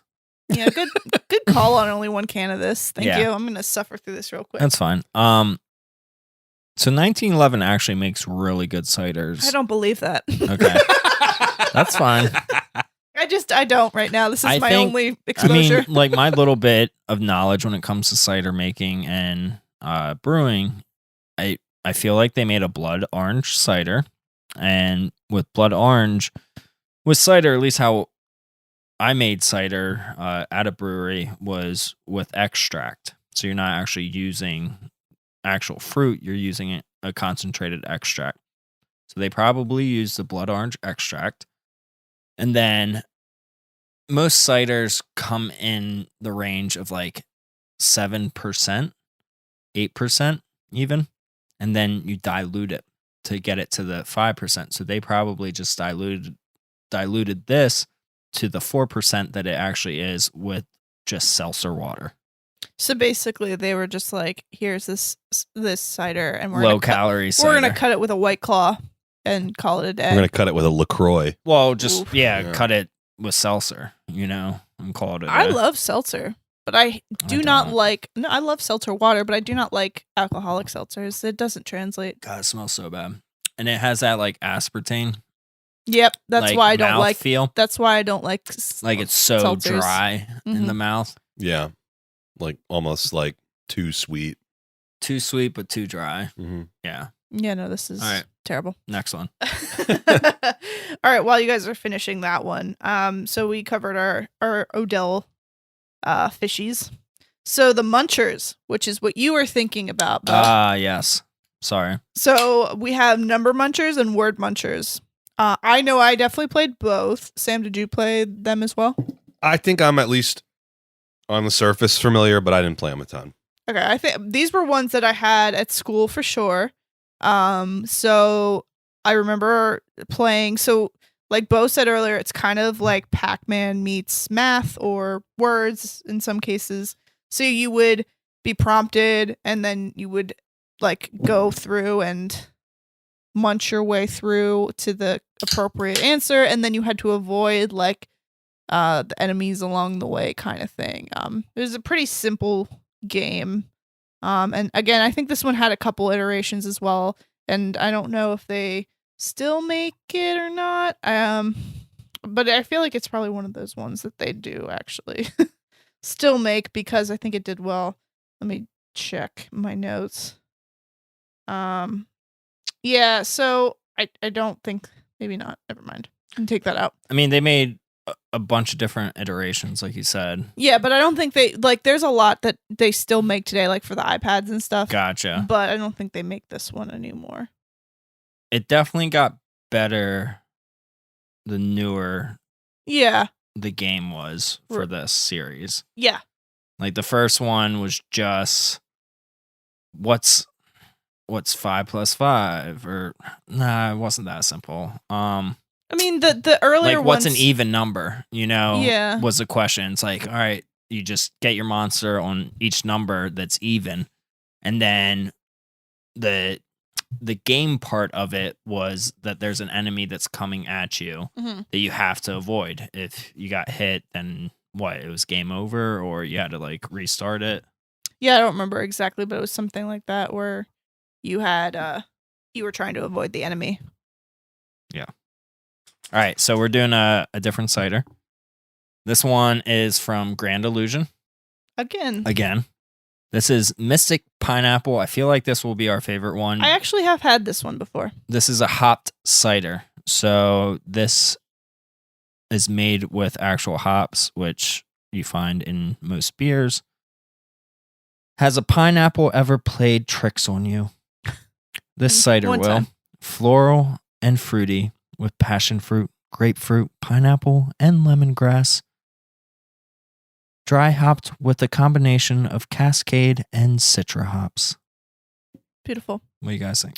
Very fruit fronted, very pineapple-y. I have had this one. I had it last summer. My friend drinks ciders a Yum. lot. So good. It's a Because relief after that last Yes, Yeah. right? yeah, my friend drinks the like smell on this only is so good. ciders because she can't have gluten, so she can't drink beer. So whenever we have Pussy. no, Sorry. no, Oh, you have People have celiac? allergies. Pussy. yeah, okay, we're going back to the Yeah. game. Yeah, if I was Rita Rabbit. If you were yeah. Rita Rabbit, okay, That would be Bo's human body exploration game. Yeah. yeah, it's a different. You're gluten free, you pussy. pussy. Can't even process wheat. Turn your screen off and look at yourself. No, but I did have this one because she brought it over to my house last summer, and it was pretty good. Very pineapple-y. Yeah. So it's like pineapple juice with hops in it. This I could almost see, like, you know how they have pineapple juice in mixed drinks? I could almost see Mhm. substituting the pineapple juice for this. Like, it would work. I feel like it would work. I don't know. Yeah, it's good. Very All sweet. right, so go back to what you were saying. Sorry. Okay. Well, so I was gonna say we pretty much covered the Munchers games. It's pretty simple. So Sam, you had put down Museum Madness, and I did not play this game, but I'm familiar with the game. This was a game with a very strange premise that I believe I was given as a gift at one point. So you play, the main character is just a boy who, is sitting in his room one day, and for some reason he gets called to this museum and he meets up with this computer, like robot type thing that's sort of like if like R2D2 ran a museum or something like that is the best way I could explain I'd pay it. to see that. And like it's a strange premise. It's like all the exhibits in the museum are screwed up because something was infected. There's like a computer that controls the museum or something, and like this virus screwed up all the exhibits. So the whole point, it's a point and click game, and you're going through the museum, you're looking at the exhibits, you're reading about the different things in the exhibits and trying to figure out like what's wrong and what's acting strange on each of the screens. And then eventually you battle the virus because it was the early 90s and that's what you did in computer games, was you actually like fought viruses like they were something you could like go up against. Yeah. But that was the basics of it. It was not necessarily a game that I look back on with like a ton of nostalgia, but it's definitely one that I played for a while because I was pretty young when I had it, and it was probably a little bit old for me at the time, and it was one that I went back to. Like, as I recall, it was also one that didn't run on my computer especially well, because that was always a struggle as a PC gamer too, is like Yeah. having the right gear. It's kind of still is, but in different ways. So I remember going back to it at a later age and being like, yeah, this game's kind of neat. So not a ton to say about it, but it was definitely one that I remember. I can still picture getting like the game with the artwork on it. It was like a pinkish, purplish artwork frame with this kid in a flashlight kind of looking like he's running with this like robot, very like there's like a 60s sci-fi movie that the robot looks like that I can't the name like on the tip of my tongue, but yeah, that's Museum Madness. All of these back, especially the MECCs and a lot of the MS-DOS games that came out, it was like the Atari where the box art was like this epic battle or whatever, and then you'd open the game and it was just like lines. When I will say this did at least this is like one was this this one is was like nice. VGA era of Yeah. DOS games where like it was like decent raster graphics compared to some of the stuff I played. That was another reason why I thought it was neat. Because not every game I had was like full color. This is like as good as it got in like 94-ish times. So So Museum Madness. The last one we have for the MECC category was one you brought up, Bo, but you didn't write on the list, so I put down for you. Oh, thank you. Spellevator. Yeah, so, I never played this, so you go ahead. so this was like, besides the Oregon Trail, this was probably my second most played game in the computer lab, where you're a little dust ball collecting letters, and there's elevators that you have to go up to each floor, but on each floor there's a different vacuum cleaner that's trying to suck you up. So you're avoiding them by jumping over them, and usually the letters are up in the air. You got to jump to get them, get on an elevator, go on up. It's very simple. I don't think you're even spelling words. I could be wrong about that. You're just picking up letters. I mean, it's called Spellevator. Yeah, you might so be. I'm I don't hoping know. You're Yeah. spelling. sorry, it's just elevators, no spelling. Yeah. We just put the spell Just letters. in there for fun. Just letters and elevators. And, Lettervator didn't sound as good. yeah. Say Vacuum Vader. Yeah. I mean, it was just like a simple game, almost like the original Donkey Kong, but minus barrels. It was vacuums that were I slower. was trying to find a game to compare it to. Yeah, like I would say like the original Donkey Kong. I was going to say it also kind of sounds like, in a weird way, the original Bugs Bunny Crazy Castle. Like, yeah, I could see that. Yeah, you Yeah. would try to avoid the what's his name, the cat, and like Sylvester. Sylvester, thank you, and the carrots. You have to collect the carrots along the way. Yeah, that's kind of what it sounds like. I was thinking it sounded kind of like Hotel Mario as well, Mhm. Okay, cool. but Yeah, no one cares I did about look that. it. I did look it up, but I never played that one as a kid. But I know a lot of people did. So popular. Yeah, it's a good game. Speaking of popular, Yeah. the next one on the list is one that I never played, but everyone loves. Yes. So let's talk about another key publisher in this time period, Broderbund. Oh, good old Broderbund. Broderbund. I didn't put the line through the O enough. So they were pretty much like right up there with MECC, with like coming out with just hit after hit on these educational games. It's tough for me to determine which games are Broderbund that they actually made and which ones they published. Yeah, there was like a couple that they just published, but I think these ones they all made. Right. No, well. they definitely did. No, yeah, you got this good. I was thinking of like, there's Broderbund games that are actually like Maxis games and stuff like that too. So. Yeah, there's a lot of cross pollination here in this 100%. world. A lot of inbreeding as far as buying out companies too. Oh yeah, absolutely. Yeah, after a lot of these companies went under, they got bought out by each other, and probably survived for another year, and then got bought out by somebody else. So there was a ton of this. But Broderbund, they had a hit list. Let me say, I think I played more Broderbund games than I played MECC games at home for sure. But number one, I'll start off with is Kid Pix. And do you guys have any memories of Kid Pix? Have anything to chime in? Because this was I'm gonna my let you favorite. go to town on Kid Pix. This was my favorite game. I know what it is, but I can't speak to it. So when we were talking earlier about Storybook Weaver, I said that there was the creative style games that this is it. This is my favorite one. Like this, if I had to name one game I played the most of as a kid at home, this is it. I remember my sister and I would sit and create just pictures and pictures and print them out and just like do whatever. And I also remember my mom encouraging us like every year to like make cards. So like thank you cards, birthday cards, Christmas cards, whatever.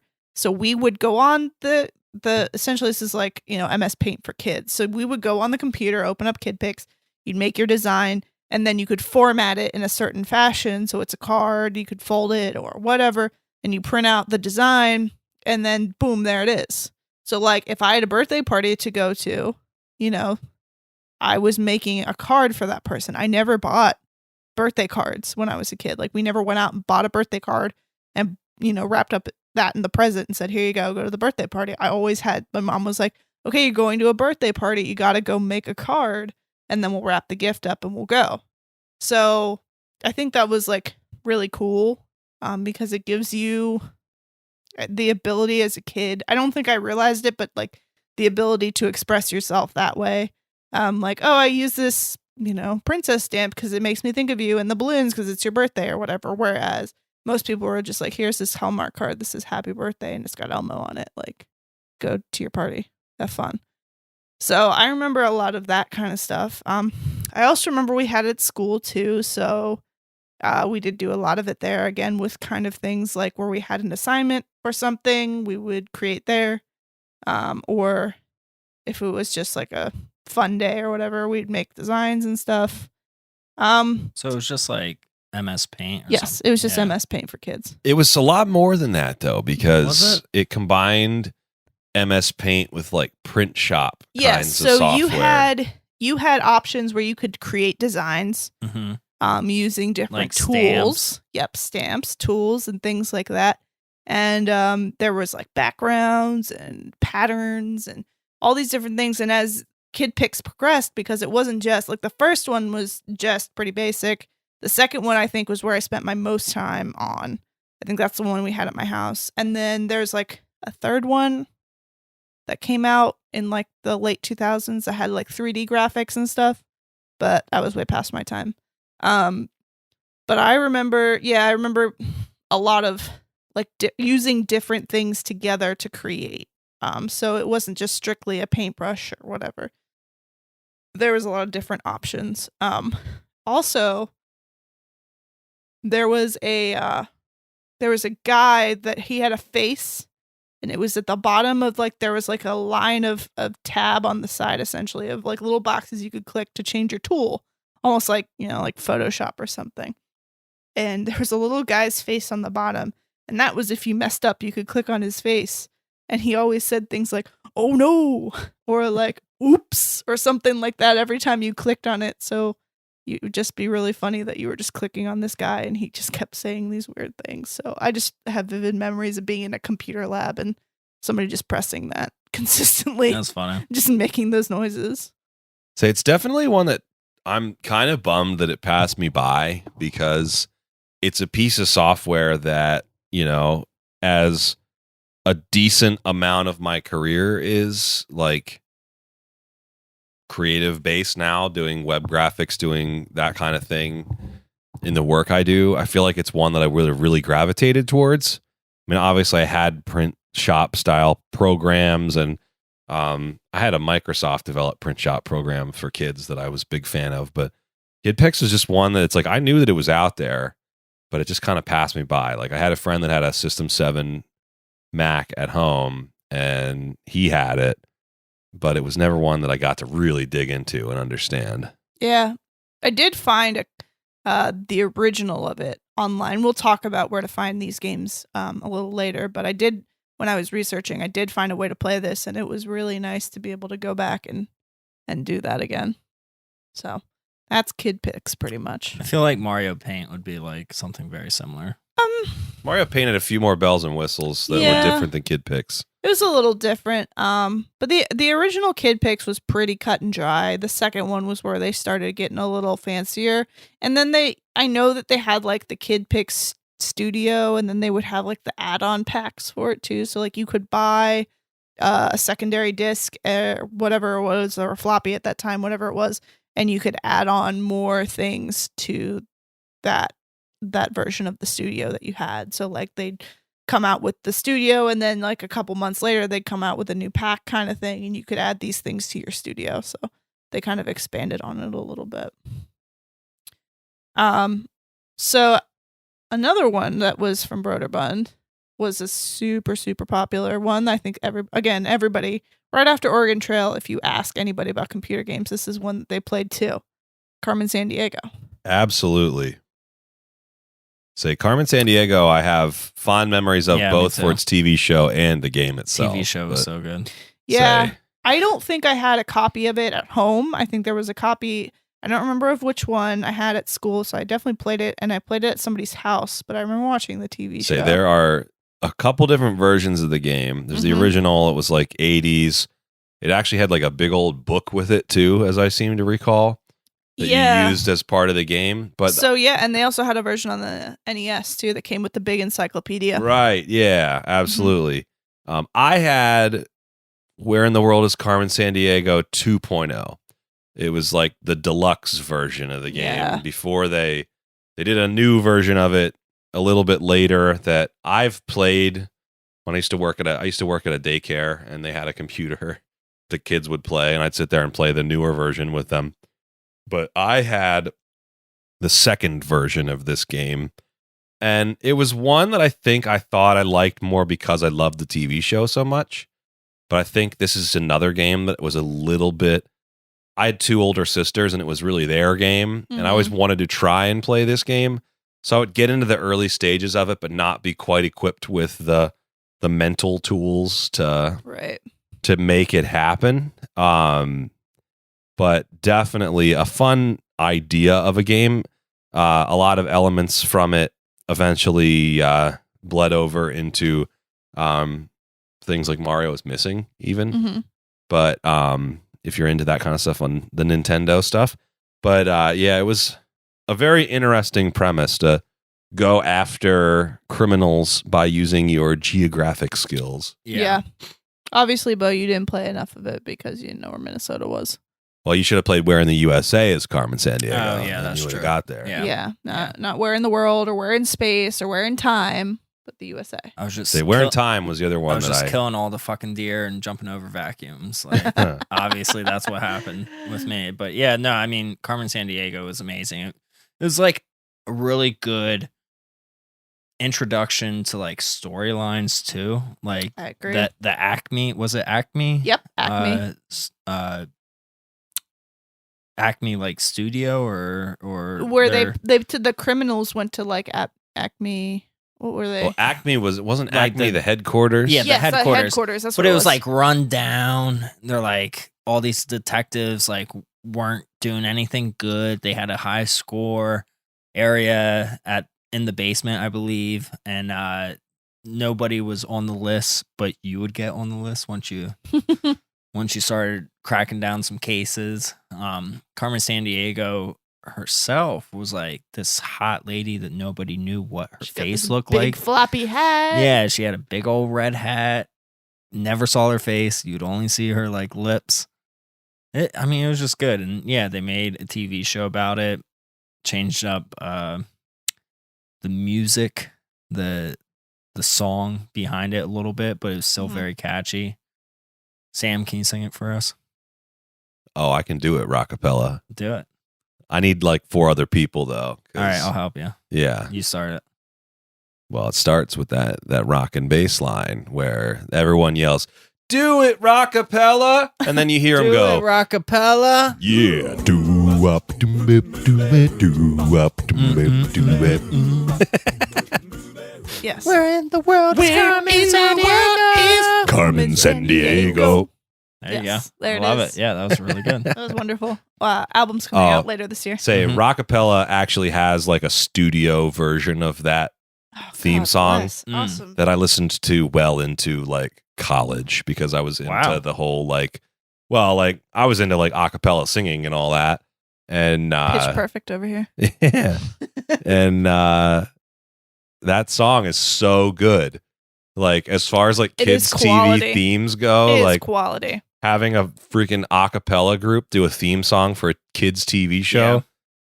That's just awesome. It's true. It was a great show. Well, the funniest thing though that I always think about is the Switch, because the thing I always remember from the TV show of Where in the World is Carmen Sandiego, the Chief was always on that tablet. Like they'd have the video that they were going to play of the Chief, and they put it into the thing, and it would play on the big screen. And I remember when I first got my Switch, and I sat it down in the dock, and the video played on my big screen. I texted my brother like right away. I was like, where in the world in Carmen Sandiego is like real life now? Yeah, that's awesome. That's I can so just take funny. my little video tablet and put it on screen. That's great. It's true. Very true. Nintendo steals everything from everyone, so it makes sense. Amazing. No, she was definitely a queen of our age. Yeah, of the 90s for sure. Say, Yeah. Wonderful. So another title, I'll kind of loop these two together because they're very similar, but I only had one of these. They're both pretty popular though. So The Playroom and The Treehouse. Did you guys ever have these? I've actually I'm not very familiar with these at all. I don't think I've even heard of them. Maybe The Treehouse, but Can we take a break real quick? Yes. Okay. Sam, cut this out. Sam, cut this out. So The Playroom and The Treehouse were like these point and click kind of, you're in one room and you click on each individual thing to make something happen. Like it would take you to a different game.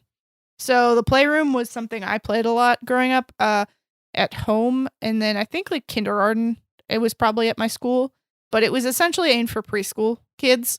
So you were kind of doing like, there was like a maze where you had to roll the dice or like not maze, but like a game board, you rolled the dice and you would move that many spaces. There was like colors and matching and things like that. And it's actually really funny because I was looking this game up because I had a lot of memories from this game and I was looking it up on eBay and I remember the big box that it came in, but it also came with, so it had this little character and his name was Pepper Mouse. And it came with like a little stuffed Pepper Mouse, the little computer game. And I remember like there were a couple games that they would like put the little character in, like a stuffed version of like the little character in with your computer game back then. But so yeah, I remember having that and playing that. Treehouse was similar, but I think for older kids. But I didn't play that one, but you were in a treehouse and you would again click on the different things and they would go into different games and such. Another Broderbund title was the Living Books titles. So these were like these animated storybooks. I know I personally had like Arthur books and a Cat in the Hat one as well, I think. I don't know if you guys had any of those. I did. I had the Little Critter one. Mm-hmm. Yeah. They all use the same game engine as a lot of the humongous point and click games, so they're actually pretty easy to emulate now.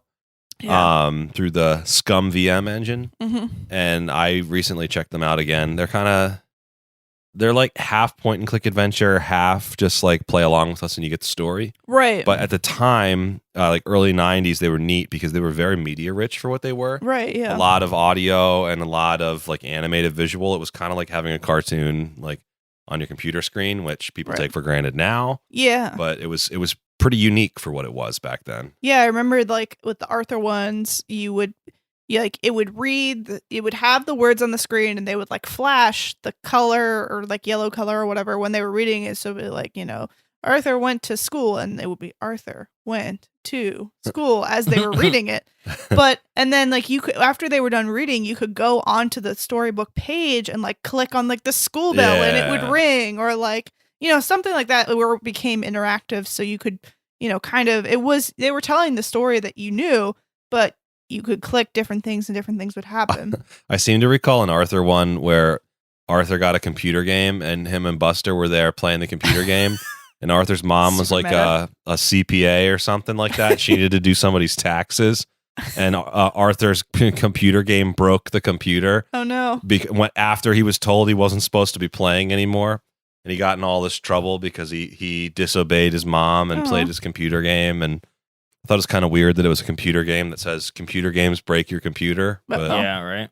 I had the one where he like had the new teacher, Mr. Ratburn. And he was like, this guy's going to be terrible because he's Mr. Ratburn. And then it turns out he's actually not terrible. And I think the other novelty with them was that you could actually go to a bookstore and get just an illustrated version of the book. Like these were the books. This was the book coming to life. Yeah, like I had read The Cat in the Hat a million times, but then now on top of it, I have this virtual cat in the hat. Living book. Yeah, this virtual cat in the hat where I can click on thing 1 and thing 2 and they can balance the whatever plates on their head or something. Right. So yeah, that was definitely a that was definitely like the biggest. I feel like it was a big thing that carried across. There was just briefly, I had 2 other like storybook kind of things, and they were different companies, but I had the 101 Dalmatians one from Disney, and then I had American Tail, and they were the same thing where you would have the story play out in front of you, then you would click the stuff and something would happen. The 101 Dalmatians was a little bit more interactive, like you'd have to put in a code or something like that to open the gate or whatever.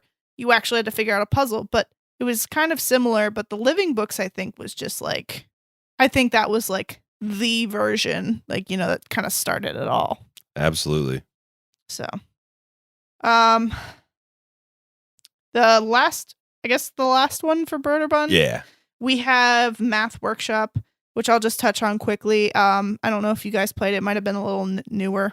Don't think so. Yeah, because mine was a little later in my time. But it was basically just one of those games where you were in a room and you clicked on the different things and it would take you to a different activity. So there was like a bowling math game. There was like rockets and stained glass designs you could make. It was just like a really fun math game that I remember having growing up, and I just really enjoyed it, which is weird because I liked all these math games that we had, but I fucking suck at math. Yeah. Did not translate. The Edmark games was another big one, I feel like.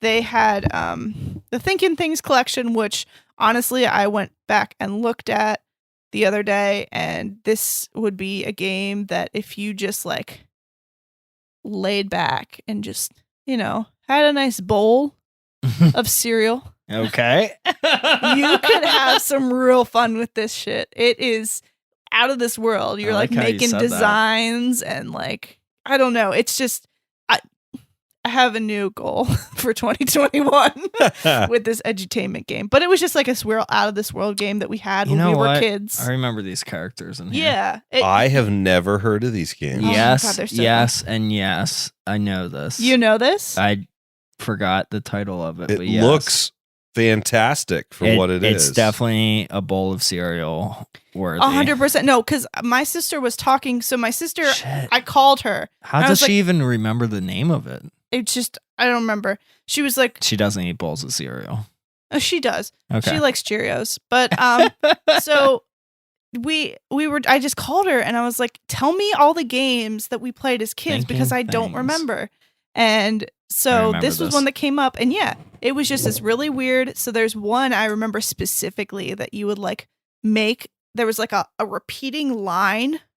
Essentially, it would just go in a pattern, and then you could change it, and you could change the music, and you could change the like landscape it was on, and it was amazing. And I found a way to emulate it, and I was just sitting there, and I was immediately like, oh my God, I have to do this.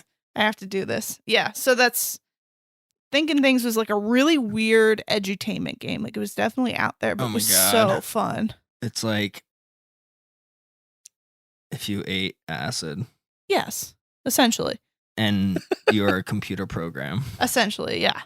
So for kids. So they had a not necessarily. No, not necessarily. No, you could play this as an adult, I think. Yes. I don't think you would be. I don't think it's necessary. Like there's music based, and that's the thing I saw was a rhythm based. Like, you were like a little drum set, and you had like a little gorilla. Yeah, that's awesome. If you had an Apple II. Kind of disappointed these games passed me by, but I feel like this is Apple software that I didn't get to take advantage of. I totally remember it. And you know what? Steve Jobs ate a lot of acid back in the day. He was not in charge of this. This is 100% Edmark games. So I don't know what they were doing, but I think everyone was Plus, unless this game played a lot of Bob Dylan songs, I don't think he would have cared. No, but some of the songs that are on there are bops. I'll send you the link. All right. Interesting. So they had like a collection, so it would be like multiple like games in each. So there was Thinking Things 1, 2, and 3, and I had 1 and 2. 3 was later. So the next one is the Learning House series, which I don't know if you guys had, but I definitely played a ton of growing up. So they had Trudy's Time and Place House, Sammy's Science House, Millie's Math House, Bailey's Book House, and then they had Stanley's Sticker Stories, which I didn't have that. I had played Bailey's Book House for sure. Yeah. So basically these were each broken down into the specific things that the house was for. So time and place. So like with Trudy, I remember there was like a game where you were an ant and you had to navigate towards the jelly beans using like the compass, so north, south, east, and west, that kind of stuff. And there was things about reading a clock. With Millie's Math House, there was different kind of math-based games where you were counting dots and putting them on cookies or something. And Yeah, I don't recognize this game at all. Sammy's Science House is a little snake, and you learned about like critters in the world, and you just sort them into different categories and build things. And then Bailey's Book House, they were just like more of like a reading, writing kind of with a games. very trippy art style going back to, not very trippy, but like for a kid's game, the art style was very like almost like fisheye looking is like sort of what I remember. They had really big eyeballs. Yeah, like Bailey's Book House, like the living room, everything was like really curvy. I remember. Yeah, it was all really curvy. It was kind of like comical in a way. Right. Yeah. So those were the early learning house games. And those I spent a lot of time on. I remember doing that. And then they had Mighty Math Carnival Countdown, which was like I don't know a lot of people that played it, but I played it at home with my sister a lot. And it was just another one of those, like you're in the carnival and there's different things you could click on. It would take you to that math-based game. So that was another one that I played a lot of. Going on now, we have another huge one. A humongous one, if you will.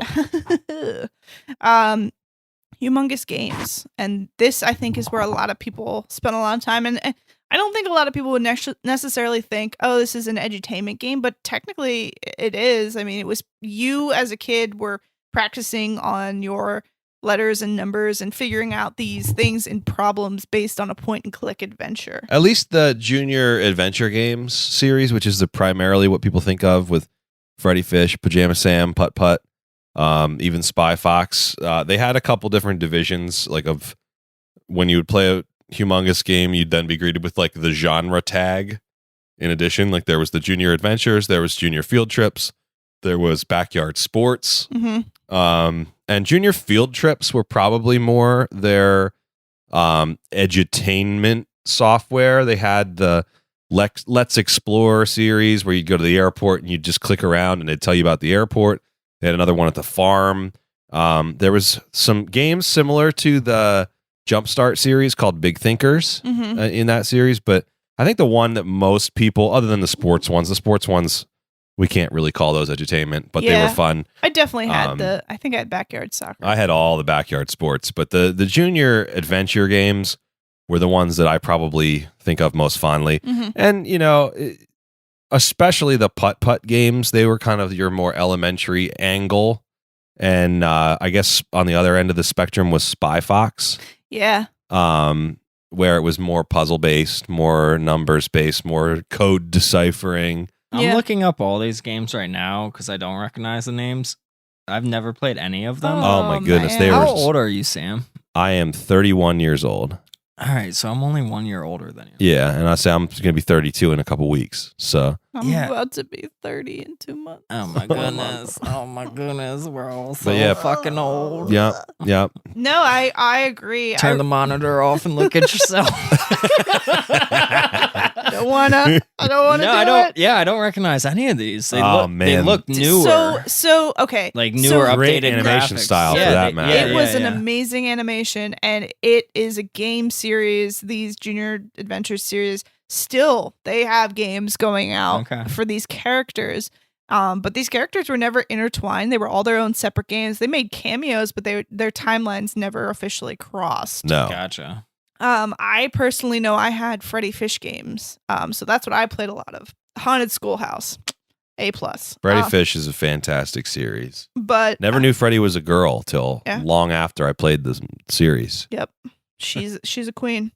But I remember playing like Pajama Sam and Putt Putt and Spy Fox at my other friend's house. But the other thing was at this point in time, and I kind of forgot about this, but we were living in the age of, instead of toys in the cereal boxes, you got game demos. Yeah. So unfortunately, me as a Macintosh, I could never use one, but you know, like PC gamers could get these demos for these General Mills. Yes, these humongous games. Sometimes it was full games. Yeah, too. they always threw a game in the cereal box, so there were a ton of these games floating around. I definitely demos and definitely got a full Spy Fox game in a General Mills box. Yep, at 100%. one point. Yeah, these are great. And also, there is like there's a Freddy Fish game on DS too. I know that for sure. Yeah, at but one they took point, some into console gaming. my understanding, I think at one point, Atari Games purchased Humongous Games, and that's when they started to branch off into consoles. It didn't last. No, there's a couple companies I think that have assumed Infogrames was one of them, I think, among a couple of others. But yeah, Putt Putt was one that it started out on some older platforms and then moved over to the Windows platform, and I guess got ported to Mac and stuff too. Yeah. But again, I mentioned it for Living Books. These are all games that were built in the Scum VM engine, which is a point and click style and also a 3D style adventure game platform that's pretty easily found on the web these days if you're looking to play these on more modern systems and on like Raspberry Pi and stuff like that, handhelds. It's a fun adventure style. Even as you get a little bit older, some of the games feel a little bit more rudimentary. Spy Fox is supposed to be the one that's angled towards the slightly older audience. It's kind of a spoof of James Bond. The funny part being Spy Fox's character was actually voiced, and they had some decent voice talents on Humongous Games, but the Spy Fox character in America was voiced by a guy who sounded very similar to the Maxwell Smart Inspector Gadget voice. And actually, one of my favorite factoids about the Humongous Games is that Pajama Sam's voice is also the voice of Bobby Hill on King of the Hill, among some other characters too. Interesting. Yeah, so they had some pretty top-notch animation and top-notch performance out of the voices at a time that you got everything up and down the board. So I love you, Humongous Games. I wish your original iteration still existed, but I'm glad that kids nowadays are still getting ports of some of these because they're all pretty readily available on iOS and Android and all that stuff too. Yeah, I'm so glad that these games still exist for sure. Next one, the Software Toolworks was a publisher that did a couple things. Number one, I remember Mavis Beacon teaches typing. Mavis Beacon. So did you know that Mavis Beacon is not actually a real person? I did know that. I think I knew that, but it kind of like re-jogged my mind today. And I was like, she doesn't exist. But she was based off of the lead singer of the Staples Singers? I've never heard. It was a band. I have no idea. She was, but her name, the lead singer was Mavis, and then there something about a beacon of hope, and so they made her Mavis Beacon as this typing person. And the lady on the original box was like a runway model, not actually like. There's all sorts of different pictorial representations the of original who Mavis one. Beacon is. Yeah, the original one was a runway model. My recollection of Mavis Beacon was that it was the typing game I didn't like as much as the other typing games. Yes, it was definitely more of a professional typing game. Right. I remember there was like a mini game in one of them. Mini games, yeah. Where you were typing and you drive down the road, and as you made mistakes, flies would hit your windshield. Yep, you have to use the windshield wiper. And I thought that was gross. Yeah. Even as a kid. Kind of gross. But I did play this one. I remember this being like bought for us because, again, with my lack of typing skills, my mom was like, you got to learn to type because you just gotta. And she was right. As a PC user, this was a game you couldn't avoid. Yeah, absolutely. I don't think anybody avoided it, whether it was school or whatever. There were so many iterations of this on so many platforms. Like, I'm pretty sure they still have it come out. It was everywhere. She's a household name, that Mavis. Mavis Beacon. Anyway. Well, the other Software Toolworks thing, believe it or not, is Mario is missing. Yeah. Because in a time called the 90s, Nintendo licensed Mario to be used on other platforms. One we know as the Philips CDI. The other was Software Toolworks for the PC, among some other PC publishers for edutainment titles. But Mario is Missing is one that's a lot like Carmen Sandiego. The premise is that Mario gets captured by Bowser and is locked away in Bowser's castle. But in order to get there, Luigi has to navigate through all these different maps where he travels the globe and finds missing artifacts in all these different locations. to satisfy all of Bowser's minions. And let me just say, my best friend had the Super Nintendo. Mhm. I thought Super Mario World was like the greatest game ever, to the point that I thought I could take a floppy disk, write Super Mario on it, put it in my computer, and it would just play that game. Wonderful. So the closest thing I could get to that, until I figured out emulation, was Mario was missing. I could have Bowser, Mario, Luigi, Yoshi, Koopa Troopas, all on my computer screen, and I thought it was the coolest thing ever. I've come to find, as an adult, most people hated this game. Yeah, I don't think it was a very popular game. I thought this game was so cool because I could have Nintendo characters on my computer at the time. I didn't care. Yeah. Like I wanted a Nintendo more than anything, but my parents were like, "No, you have a computer and it's better than a Nintendo." So I bought this game for the Super Nintendo. Oh, it sucks for the Super Nintendo. Let me put that out there. When I got into collecting, when I got my Instagram, probably, I think it was, and I was like, "Oh, here's a Mario game I never heard of. Oh, that's interesting. It's a reason for Let me No, buy it isn't. Oh, it's only $10. Let me buy it off this person." And bought it, put it in. I'm like, what the fucking fuck shit is this? There's a few key differences with the PC version too. First of all, being voice acting. Yeah. It at least keeps you a little bit more engaged in that regard.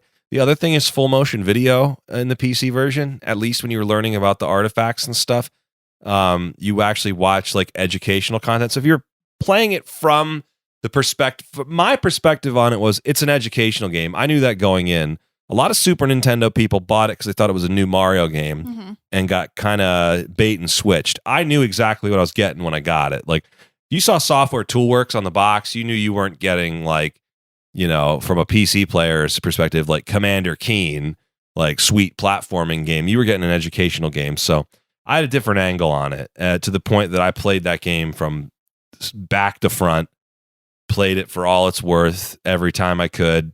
So I have a very, and I've come to find that most people have Bo's perspective on that game, and I understand why. I've since tried the Super Nintendo and NES version, for that matter, and it's nothing nearly as much as I enjoyed the PC game, because the PC game also came with like a big map. I had a big fold out map that I could put on my wall with like Nintendo artwork on it. And that was a big deal as a kid who wasn't granted the opportunity to afford a Super Nintendo. Yeah, agreed. So another Mario title for the PC that a lot of people played was Mario Teaches Typing. Yeah. I didn't play either of these on PC, again, because I was a Macintosh user, so I didn't have the opportunity to play these. I actually played Mario Teaches Typing on a Mac. Really? There was a System 7 version. One of my best buddies had Mario Teaches Typing, and it was the version that had Charles Martinet's first voicing with the 3D really creepy Mario in it. Oh, Jesus. It was an interesting game, but yeah, I played a Mac port of it, but that is another one that was pretty hard to come by for most of us PC only types. Yeah. Yeah, so we had this game growing up. I guess my mom would have bought it for my sister and I, and just to teach us how to type, because back then, you know, we didn't have typewriters. We were in the computer era. Right. And kids didn't really know how to use computers, and everyone thought computers were going to be the next big thing.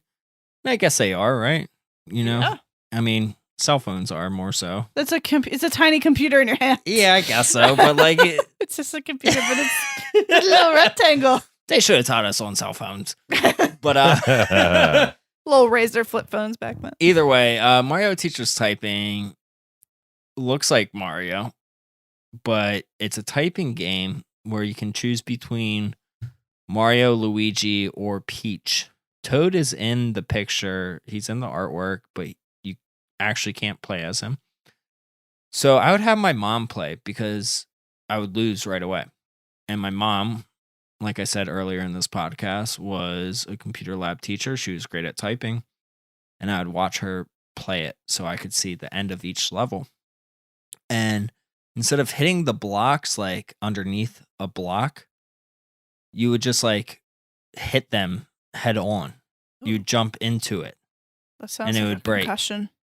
The the turtles, or what are they called? They're turtles, right? That you would hit. The Koopa. Koopas. Koopas, yeah, sorry. The Koopas, you don't really even jump on them. You just like run into them, and their turtle shells just pop open. You're like, okay, cool, whatever. It's a good game for typing, I guess. But really, like, you had to be flawless to actually see the end of each level. So, I don't know. It was good to watch someone else play it besides playing it yourself. Yeah. I guess so.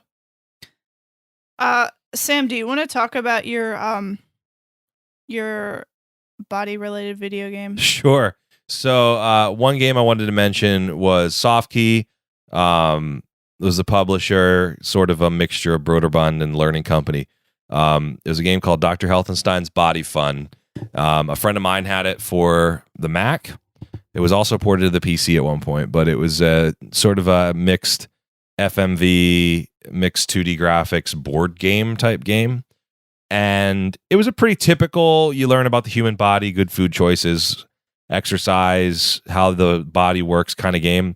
But the reason I wanted to talk about it is because I don't remember a single part of the rest of the game, with the exception of this part where you go into a tunnel and you are greeted by this imp clown. Oh, no. And greeted with the opportunity to spin a wheel to find out if you are going to experience the effects of smoking, drinking, or doing dope, as they put it in the game. Oh my God. And it was this fisheye video of this guy in clown makeup with a hat on and like all black behind him. And if you just search on like YouTube, I think if you search Body Fun Imp Clown, you might find it. But this guy it was like he had like a sort of New York accent. And he's talking at you when you're going to spin the wheel, something like that. God. It was terrifying. And I didn't play this game till I was like maybe 11 or 12. But I still just have like horrible memories of this game. Like, of all the things to put in a children's game.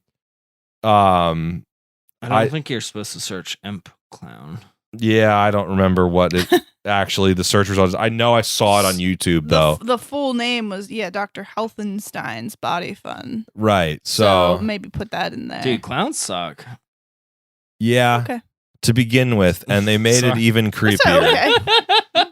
No. I'm not bothered. I'm the one of the people who's not actually bothered by clowns. But I know Neither am I until I just searched for it, and then I was like, oh God, all these faces. I can't say I'm like totally bothered by clowns or anything, but the game had a very strange approach to that part.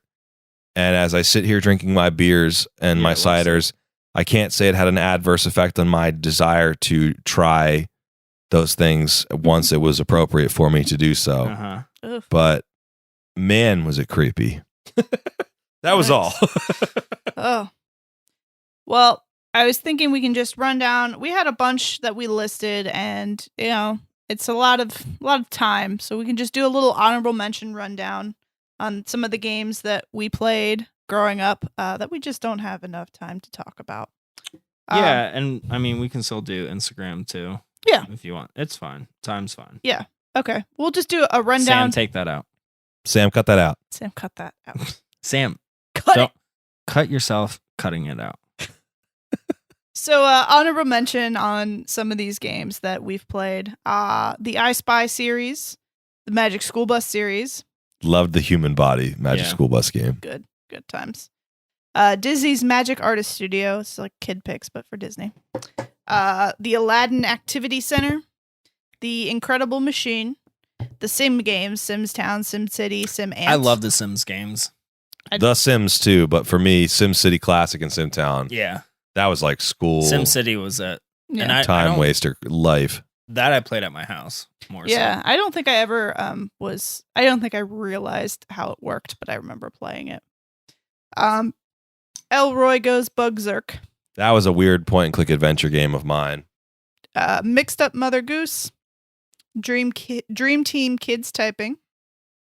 Scooter's Magic Castle. A favorite of mine. Very fun little exploratory adventure game. Eagle Eye Mysteries. And another. They were the same disc, Math Rescue and Word Rescue. which I mentioned earlier. Don't drink any of this yet. You got it. And the Macintosh Hypercard. Hypercard was kind of like Kid Pix, only it had animation elements to it. Yeah. That was a good one.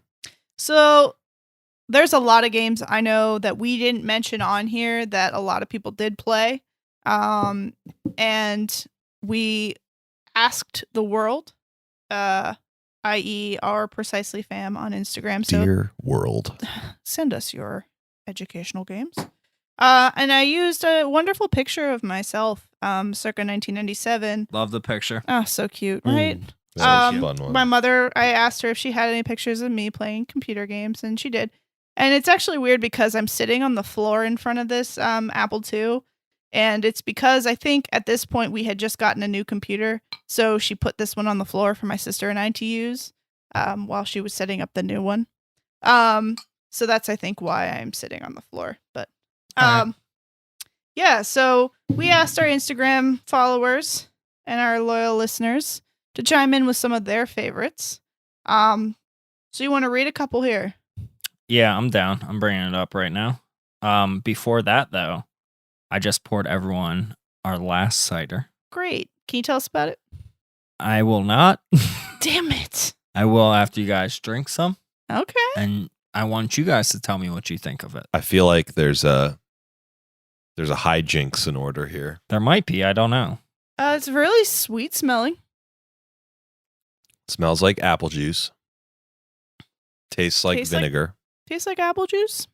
does taste like A little vinegar. Tastes like apple cider vinegar, which Yeah. I've drank enough of I've that. had to drink in my lifetime and am not offended by its taste. Bo apparently might be a little bit. I don't think it's Dying. good. Don't drink it. It's fine. Is it? Yeah.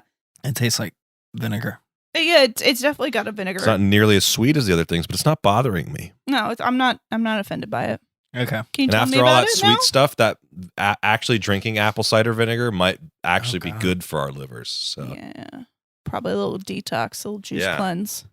That's what we're doing. Juice So, cleanse. yeah, this is a cider that I brewed myself. Oh, thanks. Just for today, you brewed one bottle. No, I'm trying to think how long ago it was. Probably like 3 years ago almost. It's Oh, wow.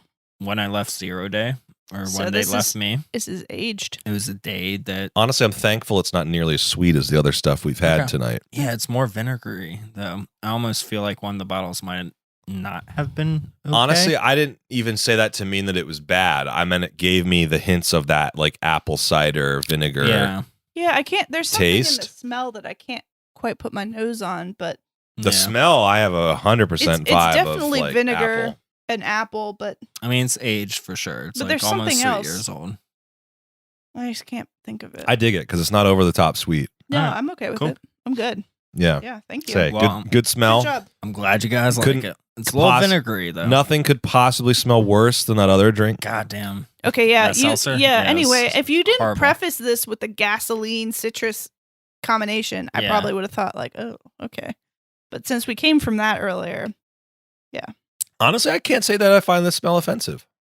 I think no. it smells like apple juice or like cider or something. Yeah, it's just like fermented apples. Like, I don't know. I'm not an overly sweet drink person at all. So That's I think alright. it hits the right check boxes for me. I am glad well you done. guys like it. Thanks, Bo. This was a good apple cider podcast that's very educational, I think. Yeah, I've learned a lot. I know I learned a lot. Yeah. Sam, do you want to bring up Precisely podcast posts so you can read off? Oh, too? yeah, absolutely. Shall I start the Yeah, train? you start it. All right. Our dear friend, Mr. Game and Brews, was talking about Math Blaster. He said he had some good times procrastinating on that game at school whenever he could.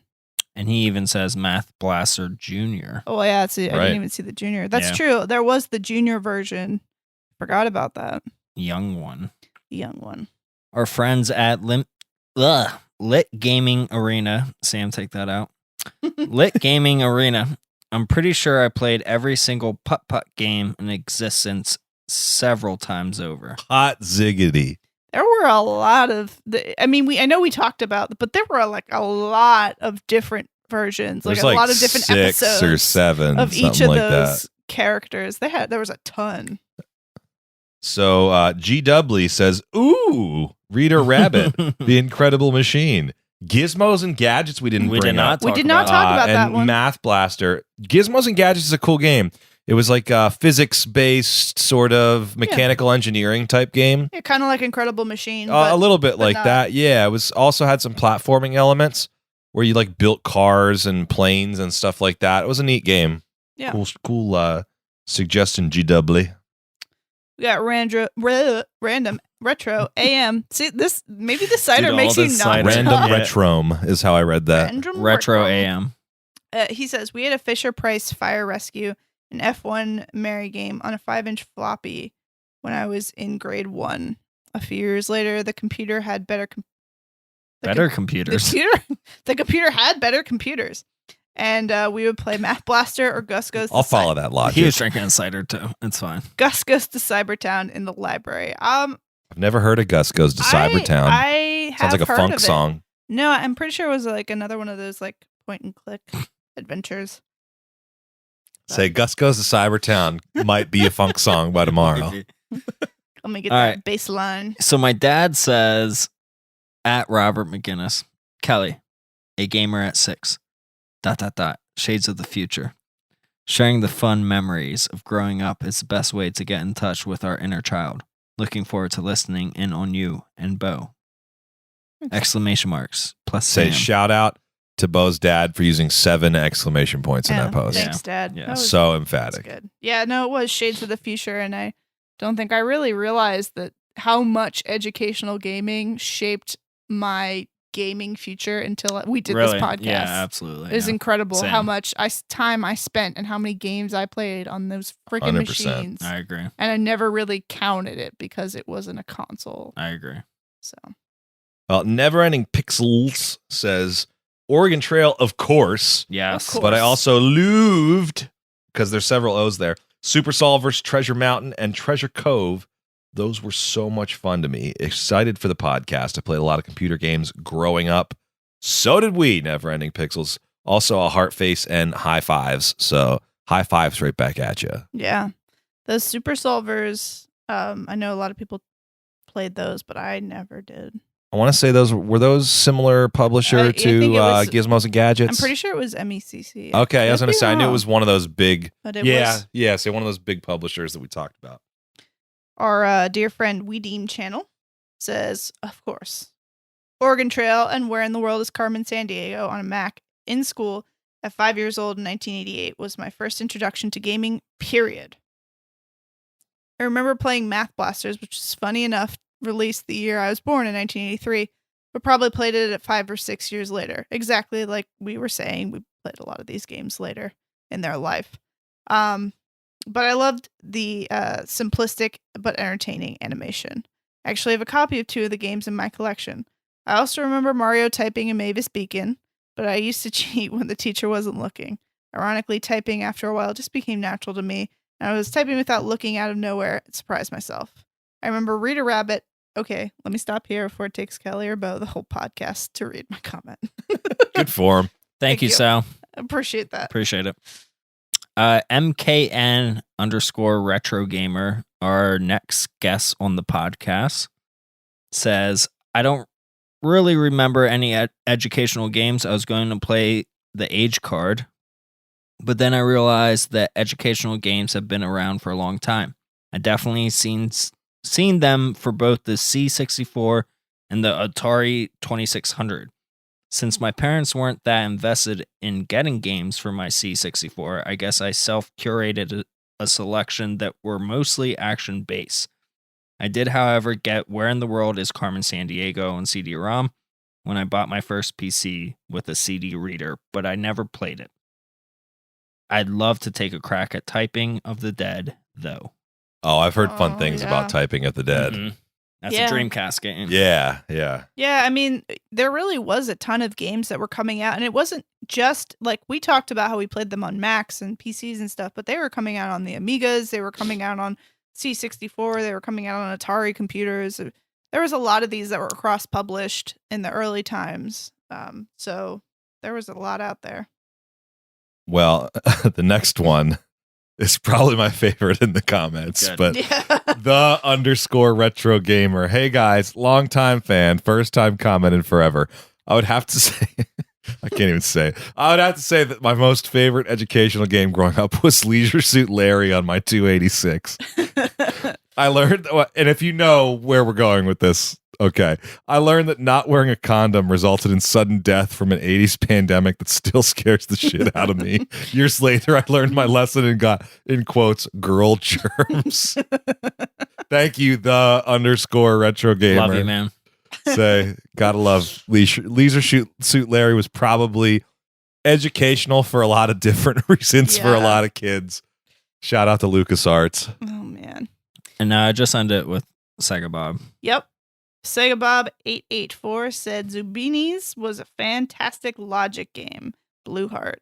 Zumbinis was one that kept coming up, but Mhm. I actually never played it, so I don't have anything to say on it. But I just know it was popular with a lot of people in a lot of different schools and such. That was actually the game that I was teasing earlier that I thought we should mention. It's a fun one. Yeah. Say puzzle game, kind of almost reminds me of like Pipe Dream kind of game. If Yeah. you're like solving puzzles to move the characters around, and if you want a good explanation of the Zumbinis games, I highly recommend Lazy Game Reviews LGR on YouTube.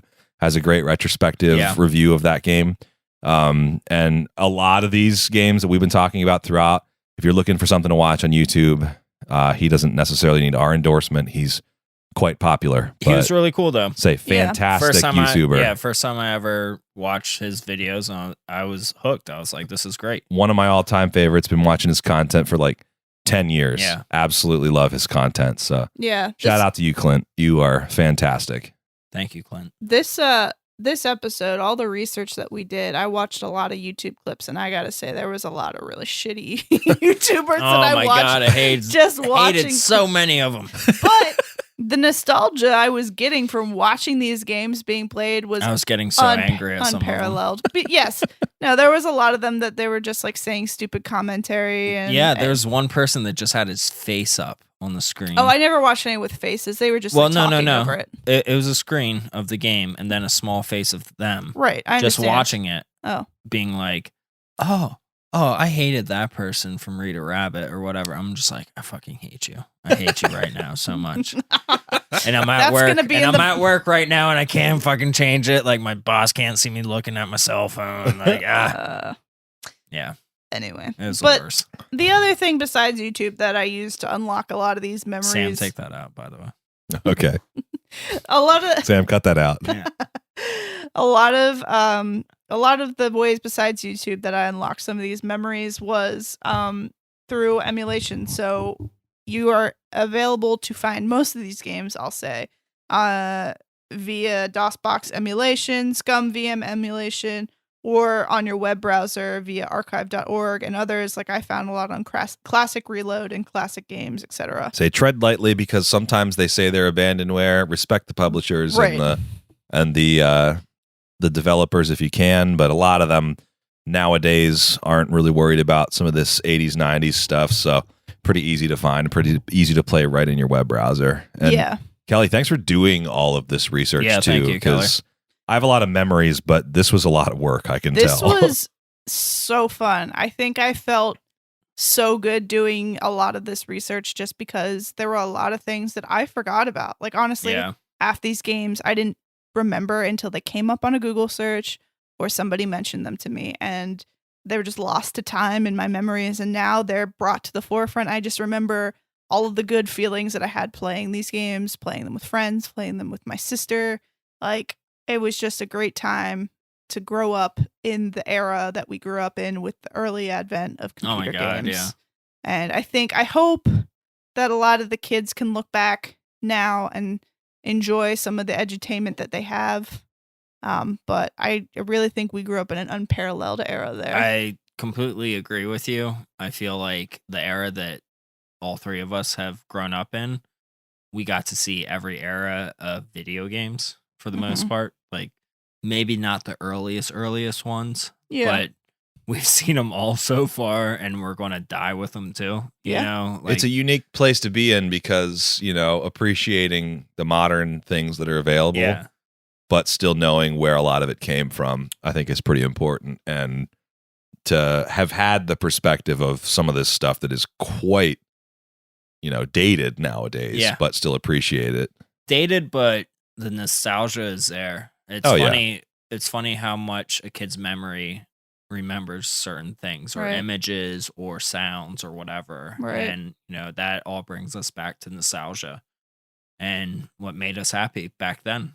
And it still makes us happy now. Not that I'm going to buy Rita Rabbit on PC. You're not going to have a Rita Rabbit kiosk? Fuck no. I might build you a Rita Rabbit kiosk just for the hell of it. What would that even look like? It'll run a 286. Nope. We'll have a DOS monitor in the top. Yeah. I'll have 2 arms that come out with full-size keyboards and a mouse pad. I don't even need a mouse pad. You just need a keyboard. Yeah, you really don't need maybe a mouse. I'll do some arms with some Gravis game pads on them. Just keep the screen off and look at yourself. And ask yourself why. That's the real task, is developing Bo's edutainment game. Which is a blank screen. So you can look at your reflection and ask yourself why. This game sucks. Everybody sucks. Die. Featuring Bo. Developers, hit us up, please. Yeah. Either way, this was a great podcast. Yeah, I highly recommend after listening to this and hearing some of these things come out, please go look up these games, look at videos, go play an emulated version if you can, look at screenshots, doesn't matter. It just really fills your heart with a lot of joy remembering these things, and I had so much fun doing it. And go die of dysentery. Yeah, that too. All right. So if you like what you heard today, please rate, review, and subscribe, and share this podcast with your friends. You can find merch and other episodes on our website, precisely.live. You can donate to our Patreon to keep new episodes coming. And you can follow us on social media for updates and pictures of games we've talked about and beers we drank at Precisely Podcast on Instagram and Facebook. And coming soon to YouTube. Yes. Let's tease that, because this is the first episode of 2021. We've got some real great things coming down this pipe. We are working hard for you guys out here. We are. We got plans, kids. We got big plans. So stick with us this year. Hope you enjoyed it. And we'll catch you next episode. We out. We out. Sunday. 20 steaks for $25.